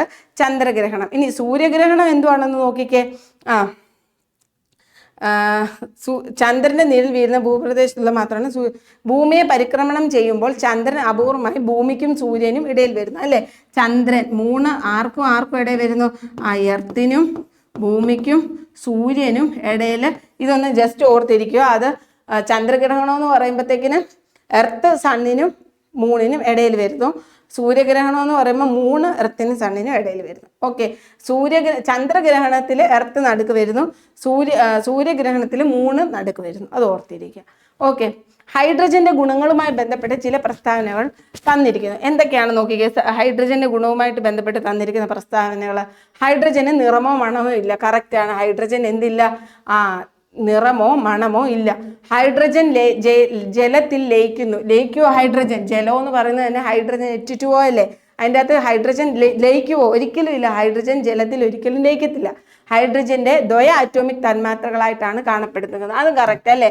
ഹൈഡ്രജൻ H2 മോളിക്കൂളായിട്ട് ഹൈഡ്രജൻ കാണപ്പെടുന്നത്. ഓക്കെ, അപ്പൊ ഇതിൽ ഏതൊക്കെയാണ്? 1, 3 ആണ് കറക്റ്റ്, 2 തെറ്റാണ്. നോക്കിക്കോ, ഓപ്ഷൻ എ എന്താ നോക്കിയേ. തന്നിരിക്കുന്നവയിൽ 1ഉം 2ഉം എന്നിവ മാത്രമാണ് ശരി. 1ഉം 2ഉം ശരിയാണോ? അല്ല, അപ്പൊ അത് തെറ്റ്. 1ഉം 3ഉം ശരി അല്ലേ? തന്നിരിക്കുന്നവയിൽ 3 മാത്രമാണ് ശരി. 3 മാത്രമാണോ ശരി? അല്ല, 3 1ഉം ശരിയാണ്. തന്നിരിക്കുന്നവയിൽ 2 മാത്രമാണ് തെറ്റ്. യെസ്, തന്നിരിക്കുന്നവയിൽ 2 മാത്രമാണ് തെറ്റ്. 1ഉം 3ഉം എന്താണ്? ശരിയാണ്. ഓക്കെ, അപ്പൊ അത് ഓപ്ഷൻ സി ആണ് കറക്റ്റ്. ക്ലിയർ? ഓക്കെ, തന്നിരിക്കുന്നവയിൽ നിന്ന് ഐസോടോപ്പുകളുമായി ബന്ധപ്പെട്ട് ശരിയായ പ്രസ്താവന കണ്ടെത്തുക. എന്തുവായിരുന്നു ഐസോടോപ്പ്? ഐസോടോപ്പ് എന്ന് പറയുമ്പോഴത്തേക്കിന് പി ഹൈലൈറ്റ് ചെയ്യണം. സെയിം പ്രോട്ടോൺ നമ്പർ അല്ലെ? പ്രോട്ടോൺ നമ്പർ അല്ലെങ്കിൽ സെയിം അറ്റോമിക് നമ്പർ അല്ലെ? സെയിം പ്രോട്ടോൺ നമ്പർ അല്ലെങ്കിൽ സെയിം അറ്റോമിക് നമ്പർ ആയിരുന്നു എന്തെന്ന് പറയുന്നത്? യെസ്, ഐസോടോപ്പ് എന്ന് പറയുന്നത്. അപ്പൊ നോക്കിക്കേ, അപ്പൊ same proton number same atomic number എന്ന് പറയുമ്പോൾ മാസ് നമ്പർ എന്തായിരിക്കും? ഡിഫറെന്റ് മാസ് നമ്പർ ആയിരിക്കും. ഡിഫറെന്റ് മാസ് നമ്പറും ആയിരിക്കും എന്തെന്ന് പറയുന്നത് ഐസോടോപ്പ്. നോക്കിക്കേ, ഒരേ മാസ് നമ്പരും വ്യത്യസ്ത അറ്റോമിക നമ്പറുമുള്ള ആറ്റങ്ങളാണ് ഐസോടോപ്പുകൾ. ഒരേ മാസ് നമ്പർ ആണോ? അല്ല, ഡിഫറെന്റ് മാസ് നമ്പർ. അപ്പൊ ഒന്നാമത്തെ ഓപ്ഷൻ തെറ്റ്. വ്യത്യസ്ത മാസ് നമ്പറും കറക്റ്റ്. വ്യത്യസ്ത മാസ് നമ്പർ ആണ്. ഒരേ അറ്റോമിക നമ്പരുമുള്ള ഒരേ മൂലകത്തിന്റെ വ്യത്യസ്ത ആറ്റങ്ങളാണ്. വ്യത്യസ്ത ആറ്റങ്ങളാവോ? വ്യത്യസ്ത ആറ്റങ്ങളാണ് എന്തെന്ന് പറയുന്നത്? ഐസോടോപ്പുകൾ. യെസ് അല്ലെ? വ്യത്യസ്ത മാസ് നമ്പർ ആണ്, പിന്നെ ഒരേ അറ്റോമിക നമ്പറുമാണ് അല്ലെ? ഒരേ മൂലകവുമാണ്. അത് ഇമ്പോർട്ടൻ്റ്. സെയിം എലമെന്റുമാണ്. ഓക്കെ, ഒരേ അറ്റോമിക നമ്പറും. അപ്പൊ ഇത് കറക്റ്റാണ് കേട്ടോ. അടുത്തും കൂടെ നമുക്ക് നോക്കിയേക്കാം. ഒരേ അറ്റോമിക നമ്പറും ഒരേ മാസ് നമ്പറും തെറ്റാണ്. ഇത് തെറ്റല്ലേ? ഒരേ മാസ് നമ്പർ എന്നുള്ളത് തെറ്റാണ്. അപ്പൊ അതും പോയി. വ്യത്യസ്ത മാസ് നമ്പർ ശരിയാണ്. വ്യത്യസ്ത അറ്റോമിക് നമ്പർ ഇതിവിടെ തെറ്റാ. വ്യത്യസ്ത അറ്റോമിക് നമ്പർ അല്ല, സെയിം അറ്റോമിക് നമ്പർ. അപ്പൊ നമ്മുടെ വ്യത്യസ്ത മാസ് നമ്പറും ഒരേ അറ്റോമിക നമ്പറുമുള്ള ഒരു സെയിം മൂലകത്തിന്റെ വ്യത്യസ്ത ആറ്റങ്ങളെയാണ് നമ്മൾ എന്തെന്ന് പറയുന്നത്? ഐസോടോപ്പ് എന്ന് പറയുന്നത്. ക്ലിയർ ആയോ? ഓക്കെ, ഹൃദയസ്പന്ദനം, ശ്വാസോച്ഛ്വാസം എന്നീ അനൈച്ഛിക പ്രവൃത്തികളെ നിയന്ത്രിക്കുന്ന മസ്തിഷ്കത്തിന്റെ ഭാഗം ഏത്? അതായത് നമ്മുടെ സെറിബ്രം, സെറിബെല്ലം, മെഡുല ഒബ്ലോങ്കട്ട, ഇങ്ങനെ കുറെ നമ്മുടെ ബ്രെയിന് കുറെ പാർട്സ് ഉണ്ട്. ഇതിൻ്റെ അകത്ത് ഈ ഹൃദയസ്പന്ദനം, ശ്വാസോച്ഛ്വാസം എന്നീ അനൈച്ഛിക പ്രവൃത്തികളെ നിയന്ത്രിക്കുന്നത് നമ്മുടെ മെഡുല ഒബ്ലോങ്കട്ടയാണ്. എന്താണ്? മെഡുല ഒബ്ലോങ്കട്ട. ഓക്കെ, മെഡുല ഒബ്ലോങ്കട്ടയാണ് ഹൃദയസ്പന്ദനം, ശ്വാസോച്ഛ്വാസം എന്നീ നമ്മുടെ പ്രവർത്തികളെ നിയന്ത്രിക്കുന്നത്. ഓർത്തിരിക്കുക കേട്ടോ. മനുഷ്യ ശരീരത്തിലെ യുവത്വ ഹോർമോൺ എന്നറിയപ്പെടുന്ന ഹോർമോൺ താഴെ കൊടുത്തവയിൽ ഏതാണ്? യുവത്വ ഹോർമോൺ എന്ന് പറഞ്ഞാൽ എന്താണ്? യുവത്വ ഹോർമോൺ നമ്മുടെ മെച്ചുറേഷൻ്റെ ടൈമിൽ അല്ലെങ്കിൽ നമ്മുടെ ഇമ്മ്യൂൺ സിസ്റ്റത്തിന് അല്ലെങ്കിൽ നമുക്ക് അത്യാവശ്യമായിട്ടുള്ളൊരു സെല്ലാണ് T സെൽ എന്ന് പറയുന്നത്. T cells. ഈ T സെൽസിൻ്റെ T സെൽസ് എന്ന് പറഞ്ഞ സെൽസിൻ്റെ ഹെൽത്തിന് വേണ്ടിയിട്ട് ആവശ്യമായിട്ടുള്ള ഒരു ഹോർമോണാണ് നമ്മുടെ തൈമോസിൻ. എന്താണ്? തൈമോസിൻ. അതുകൊണ്ട് തന്നെ ഈ തൈമോസിനെ നമ്മൾ യുവത്വ ഹോർമോൺ എന്നാണ് അറിയപ്പെടുന്നത്. എന്താണ്? യുവത്വ ഹോർമോൺ. ഓക്കെ, അപ്പം നമ്മുടെ ഡെവലപ്മെൻറ്റ്, നമ്മുടെ മെച്യൂറേഷൻ്റെ സമയത്തുള്ള നമ്മുടെ ഡെവലപ്മെൻറ്റിനെയൊക്കെ ഏറ്റവും കൂടുതൽ സഹായിക്കുന്ന സെൽസാണ് T സെൽസ്. അതിനാവശ്യമായിട്ടുള്ള ഹോർമോണാണ് തൈമോസിൻ. അതുകൊണ്ട് തന്നെ തൈമോസിനെയാണ് നമ്മൾ എന്തറിയപ്പെടുന്നത്? യെസ്, യുവത്വ ഹോർമോൺ എന്നറിയപ്പെടുന്നത്. ഏതാണ്? തൈമോസിൻ. ഓക്കെ, തൈമോസിനാണ് യുവത്വ ഹോർമോൺ എന്നറിയപ്പെടുന്നത്. ഓക്കെ, പോളിയോ എന്ന രോഗം വരാതിരിക്കാൻ നൽകുന്ന വാക്സിൻ ഇവയിൽ ഏതാണ്? പോളിയോ രോഗം അറിയാമല്ലോ, നമുക്ക് എല്ലാ കുട്ടികൾക്കും പോളിയോ വാക്സിൻ നമ്മൾ കൊടുക്കാറുണ്ട്. അത് പക്ഷേ അത് ഏത് വാക്സിൻ ആണ് നമ്മൾ അറിയത്തില്ല, നമ്മൾ പോളിയോ എന്നാണ് പറയാറ്. ഇനി മറക്കരുത്, OPV ആണ്. എന്താണ് OPV? പോളിയോ എന്ന രോഗം വരാതിരിക്കാൻ നമ്മൾ കൊടുക്കുന്ന വാക്സിൻ പോളിയോ വാക്സിൻ എന്നാണ് നമ്മൾ പറയുന്നത്. പക്ഷെ ഓർത്തിരിക്കുക, OPV ആണ്. എന്താണ് OPV? പോളിയോ വാക്സിൻ്റെ പേരെന്താണ്? OPV. ഓക്കെ, ക്ലിയർ ആണോ? ഓക്കെ, യുവത്വ ഹോർമോൺ എന്താണ്? തൈമോസിൻ ആണ്. യുവത്വ ഹോർമോൺ തൈമോസിൻ. പോളിയോ വരാതിരിക്കാൻ വേണ്ടി ഉപയോഗിക്കുന്ന വാക്സിൻ ഏതാണ്? OPV. ഓക്കെ, അപ്പോൾ ഇനിയിപ്പോൾ പോളിയോ വരുമ്പോൾ നിങ്ങൾ പോളിയോ വാക്സിൻ എന്ന് പറയരുത്, OPV എന്ന് വേണം പറയാൻ. ഓക്കെ, അടുത്ത് നോക്കിക്കേ. 10 കിലോഗ്രാം മാസ് ഉള്ള വസ്തുവിൻ്റെ ഭൂകേന്ദ്രത്തിലെ ഭാരം എത്ര? 10 കിലോഗ്രാം മാസ് ഉള്ള വസ്തുവിൻ്റെ ഭൂകേന്ദ്രത്തിലെ ഭാരം എന്ന് പറയുന്നത് 0 ആണ്. എത്ര കിലോഗ്രാം മാസ് ഉള്ളതായിക്കോട്ടെ, ഭൂകേന്ദ്രത്തിൽ അതിൻ്റെ ഭാരം എന്ന് പറയുന്നത് എത്ര ആയിരിക്കും? 0 ആയിരിക്കും. ഓക്കെ, അതായത് നമ്മുടെ ഓക്കെ, ഭൂകേന്ദ്രത്തിൽ, അതായത് അതിൻ്റെ സെൻട്രൽ എത്ര ആയിരിക്കും? ഭൂകേന്ദ്രത്തിലെ ഭാരം എന്ന് പറയുന്നത് എത്ര ആയിരിക്കും? 0 ആയിരിക്കും. ഓക്കെ, അടുത്ത ക്വസ്റ്റ്യനിലേക്ക് പോവാം. ഓക്കെ, ഇതൊരു വാക്സിനേഷൻ ചാർട്ടാണ്. ഇത് ജസ്റ്റ് നിങ്ങളൊന്ന് ഓർത്തിരിക്കുക. BCG, OPV, hepatitis Hep B, FIPV, RVV, അതായത് BCGയുടെ ബാസിലസ് കാൽമെറ്റ്. ഇതിൻ്റെയൊക്കെ ഫുൾ ഫോമും ചോദിക്കാറുണ്ട് കേട്ടോ. PCV, MR, DPT, TD, ഇതൊക്കെ ഓരോ OPV, OP1, OPV1, OPV2. ഇത് നിങ്ങളൊന്ന് ജസ്റ്റ് ഓരോ മാസത്തിലും കുഞ്ഞുങ്ങൾക്ക് എടുക്കുന്ന വാക്സിനേഷൻ്റെ പേരും അതിൻ്റെ ഫുൾ നെയിമും. ഓക്കെ, ജസ്റ്റ് ഒന്ന് വായിച്ച് വിടുക, ചിലപ്പം ഫുൾ നെയിം ആയിട്ട് ചോദിക്കാനുള്ള ചാൻസ് ഉണ്ട്.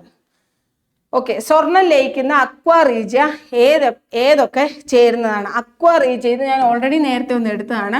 അക്വാ റീജിയ എന്ന് പറയുന്നത് നമ്മുടെ HNO3 നൈട്രിക് ആസിഡും ഹൈഡ്രോക്ലോറിക് ആസിഡും കൂടെ ചേരുന്നതാണ് എന്തെന്ന് പറയുന്നത്? അക്വാ റീജിയ മറക്കല്ലേ. അക്വാ റീജിയ എന്ന് പറയുന്നത് എന്താണ്? നൈട്രിക് ആസിഡും ഹൈഡ്രോക്ലോറിക് ആസിഡും കൂടെ ചേരുന്നതാണ് എന്തെന്ന് പറയുന്നത്? അക്വാ റീജിയ. അപ്പോൾ ഇതിൻ്റെ അകത്ത് ഏതൊക്കെയാണെന്ന് നോക്കിക്കേ. Nitric acid plus hydrochloric acid, first option തന്നെ കറക്റ്റ് ആണ്. അടുത്ത എന്താ? നൈട്രിക് ആസിഡ് സൾഫ്യൂരിക് ആസിഡ് അല്ല, ഹൈഡ്രോക്ലോറിക് ആസിഡും സൾഫ്യൂരിക് ആസിഡും അല്ല, അസറ്റിക് ആസിഡും ഹൈഡ്രോക്ലോറിക് ആസിഡും അല്ല. നമുക്ക് അക്വാ റീജിയ എന്ന് പറയുന്നത് ഏതാണ്?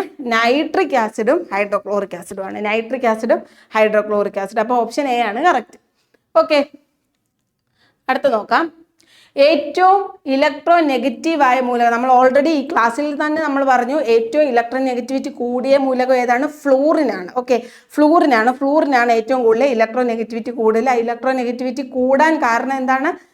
അതിൻ്റെ ചെറിയ സൈസും ന്യൂക്ലിയർ ചാർജും കാരണമാണ് അതിന് ഏറ്റവും സൈസ് കുറവുള്ള ആറ്റം ഫ്ലൂറിനാണ്. അതുകൊണ്ട് തന്നെ ഇലക്ട്രോ നെഗറ്റിവിറ്റി കൂടിയ ആറ്റം ഏതാണ്? നമ്മുടെ ഫ്ലൂറിനാണ്. ഇതിപ്പം രണ്ടാമതാണ്. ഇപ്പം തന്നെ ഈ ക്ലാസ്സിൽ തന്നെ നമ്മൾ രണ്ടാമതാണ് പറയുന്നത്. ഒരുപാട് പ്രീവിയസ് ഇയർ ക്വസ്റ്റ്യൻസിൽ ഈ ഒരു ക്വസ്റ്റ്യൻ ഞാൻ കണ്ടിട്ടുണ്ട്. അപ്പോൾ ഓർത്തിരിക്കുക, ഇലക്ട്രോ നെഗറ്റിവിറ്റി കൂടുതലാർക്കാണ്? ഫ്ലൂറിനാണ്. താഴെ പറയുന്നവയിൽ ഇരുമ്പിൻ്റെ അയിര് അല്ലാത്തതാര്? ഇരുമ്പിൻ്റെ അയിര് നമ്മൾ എന്തായിരുന്നു പറയുന്നത്? ഇരുമ്പിൻ്റെ അയിര് എന്തായിരുന്നു നമ്മൾ പറയുന്നത്? ഹേമ എന്തോ ചെയ്തു? ഹേമ CD അയൺ ചെയ്തു അല്ലേ? ഹേമ CD അയൺ ചെയ്തു. Haematite, magnetite, siderite, iron pyrites. അപ്പോൾ ഇതിൻ്റെ അകത്ത് ഏതൊക്കെയുണ്ട്? ഹെമറ്റൈറ്റ് ഉണ്ടോ? ഹെമറ്റൈറ്റ് ഉണ്ട്. ഇതല്ല, മാഗ്നറ്റൈറ്റ് ഉണ്ട്, സിഡറൈറ്റ് ഉണ്ട്. ഈ മൂന്നെണ്ണം എന്താണ്? ഇരുമ്പിൻ്റെ അയിരാണ്. ഇരുമ്പിൻ്റെ അയിര് അല്ലാത്തത് ഏതാണെന്നാണ് ചോദിച്ചിരിക്കുന്നത്. ഇരുമ്പിൻ്റെ അയിര് അല്ലാത്തത് ബോക്സൈറ്റ് ആണ്. ബോക്സൈറ്റ് എന്തിൻ്റെ അയിരാ? നമ്മൾ പറഞ്ഞു പണ്ട് ഉള്ള ആൾക്കാർ അലൂമിനിയം അലൂമിനിയം സ്കൂളിൽ പോകുന്നത് അലൂമിനിയത്തിൻ്റെ ഒരു ബോക്സ്, അതിൻ്റെ അകത്ത് ക്രയോൺസ് ഇട്ട് പോകുന്നത്. അപ്പം അലൂമിനിയത്തിൻ്റെ അയിരാണ് എന്തൊക്കെ? ബോക്സൈറ്റും ക്രയോലൈറ്റും. സോ ബോക്സൈറ്റും ക്രയോലൈറ്റും എന്തിൻ്റെ അയിരാണ്? അലൂമിനിയത്തിൻ്റെ അയിരാണ്. അലൂമിനിയം. ഓക്കെ, ഓർത്തിരിക്കുക. ഇലക്ട്രോ നെഗറ്റിവിറ്റി കൂടിയത് ഫ്ലൂറിന്.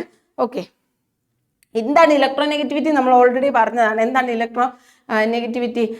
രണ്ടാറ്റങ്ങൾ ഇലക്ട്രോൺ ജോഡികളെ ആകർഷിക്കാനുള്ള അതാത് ആറ്റത്തിൻ്റെ കഴിവ് അല്ലേ? ഒരു ബന്ധത്തിൽ അതായത് ഒരു ബോണ്ടിൽ ഏർപ്പെട്ടിരിക്കുന്ന ഒരു രണ്ടാറ്റത്തിൻ്റെ എന്താണ് അതാത് ആറ്റത്തിന് ആ ഇലക്ട്രോണിനെ ആകർഷിക്കാനുള്ള കഴിവിനെയാണ് നമ്മൾ എന്തോ പറയുന്നത്? ഇലക്ട്രോ നെഗറ്റിവിറ്റി എന്ന് പറയുന്നത്. ഈ ഇലക്ട്രോ നെഗറ്റിവിറ്റി കണ്ടുപിടിച്ച് ലിനസ് പോളിംഗ് എന്ന് പറയുന്ന ഒരു അമേരിക്കൻ ശാസ്ത്രജ്ഞൻ ഒരു ഇലക്ട്രോ നെഗറ്റിവിറ്റി സീരീസ് തന്നെ ഉണ്ടാക്കിയിട്ടുണ്ട്. അത് ആ ഇലക്ട്രോ നെഗറ്റിവിറ്റി സ്കെയിൽ അല്ലെങ്കിൽ ഇലക്ട്രോ നെഗറ്റിവിറ്റി സീരീസ് ആവിഷ്കരിച്ചു ആവിഷ്കരിച്ച സയന്റിസ്റ്റ് ആരാന്ന് ചോദിക്കാറുണ്ട്. Linus Pauling. Okay, Linus Pauling. Electronegative atom ഏതാണ്? ഫ്ലൂറിനാണ്. ഓക്കെ, കൊടുത്തിട്ടുണ്ട്. ഇലക്ട്രോ നെഗറ്റിവിറ്റി സ്കെയിൽ, ഇതാണ് ആ പോളിംഗ് ലീനസ് കണ്ടുപിടിച്ച ഇലക്ട്രോ നെഗറ്റിവിറ്റി സ്കെയിൽ എന്ന് പറയുന്നത്. ഓക്കെ, എംഫിസിമ എന്ന ശ്വാസകോശ രോഗത്തിന്റെ പ്രധാന കാരണം എന്ത്? എംഫിസിമ എന്ന ശ്വാസകോശ രോഗത്തിന്റെ പ്രധാന കാരണം എന്താണ്? ശ്വാസകോശം സ്പോഞ്ച് പോലെയാണ് അല്ലേ? അപ്പം ഓർത്തിരിക്കുക, പുകവലി. ശ്വാസകോശമായിട്ട് ബന്ധപ്പെട്ട ഓൾമോസ്റ്റ് അസുഖങ്ങൾ പുകവലി കാരണമായിരിക്കും ഉണ്ടാക്കുന്നതെന്ന് ഓർത്തിരിക്കുക. സോ ശ്വാസകോശം എംഫസിമ ഓർത്തിരിക്കുക. എംഫസിമ എന്ന ശ്വാസകോശ രോഗം, എംഫസിമ ശ്വാസകോശ രോഗമാണെന്ന് ഓർത്തിരിക്കുക.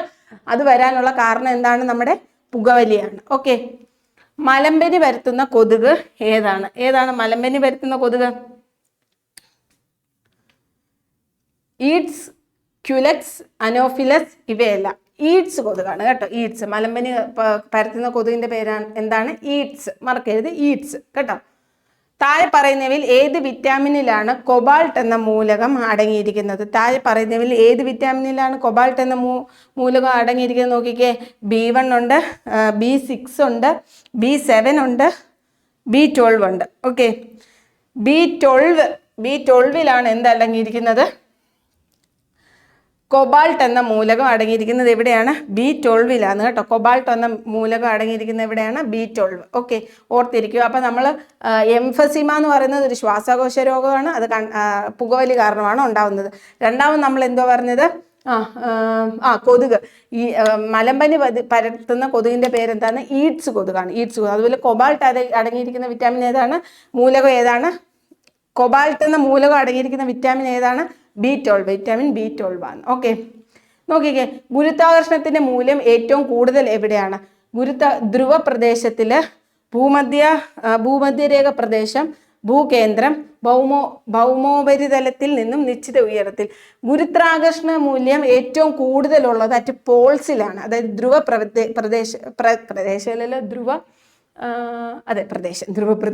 ധ്രുവപ്രദേശത്തും മിനിമം എന്ന് പറയുന്നത് സെൻട്രലും ആയിരിക്കും. അതായത് ഈ എർത്തിന്റെ ആകൃതി എന്ന് പറയുന്നത് സ്ഫിയർ ഷേപ്പ് അല്ലേ? സ്ഫിയർ ഷേപ്പാണ്. സെൻട്രലില്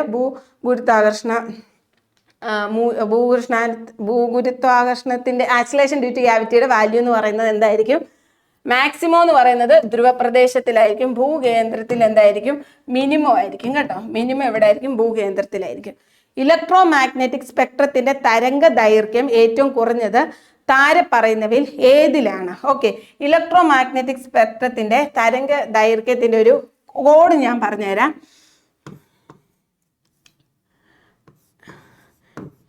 രാമുവിന്റെ മകൻ, നമ്മൾ ഓൾറെഡി ക്ലാസ്സിൽ പറഞ്ഞതാണ്.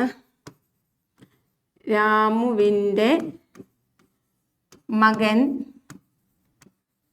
ഇപ്പോൾ വീട്ടിൽ ഉണ്ട്.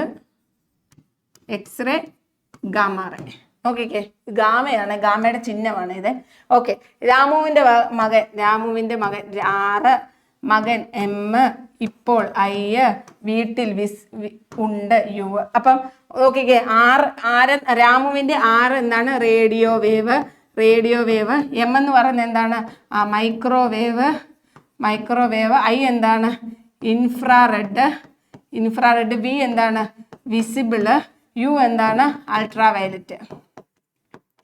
ഓക്കെ, ഇതാണ് ആ ഇലക്ട്രോ മാഗ്നറ്റിക് സീരീസിന്റെ ഓർഡർ എന്ന് പറയുന്നത്. നമ്മുടെ ക്വസ്റ്റ്യൻ ചോദിച്ചേക്കുന്നത് എന്താണ്?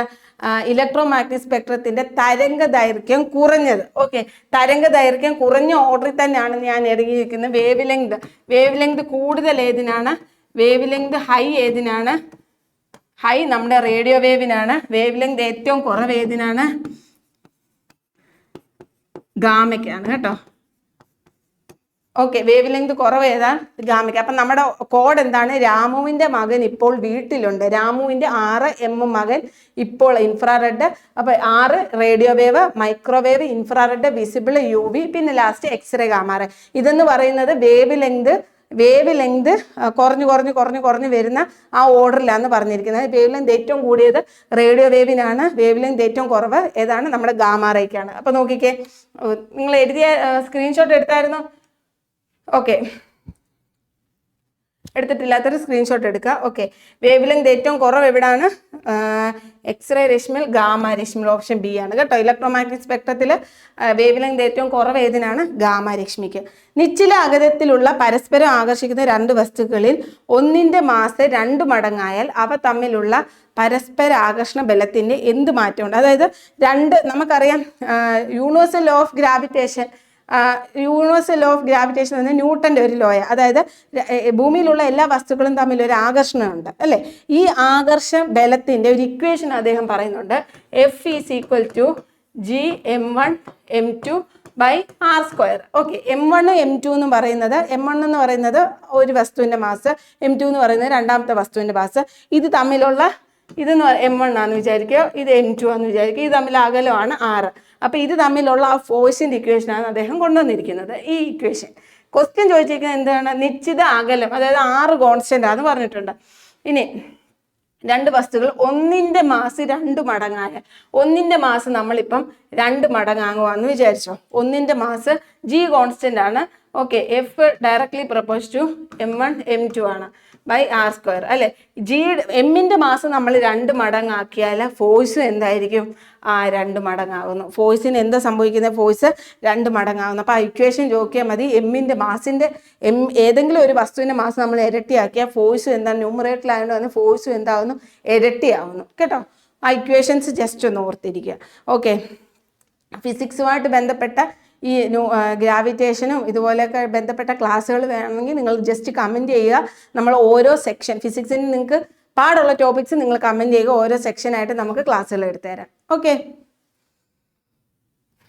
ഇതാണ് അതുകൊണ്ട് gamma ray, radio wave, infrared, UV, x-ray.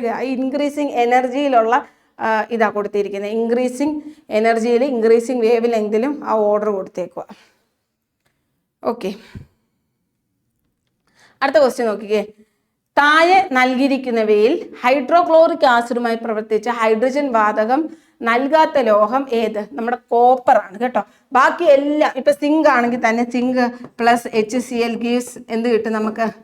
ZnCl plus H2 കിട്ടും. പക്ഷേ എന്താണ് ഇത്? ബാലൻസ്ഡ് അല്ല. പോയോ?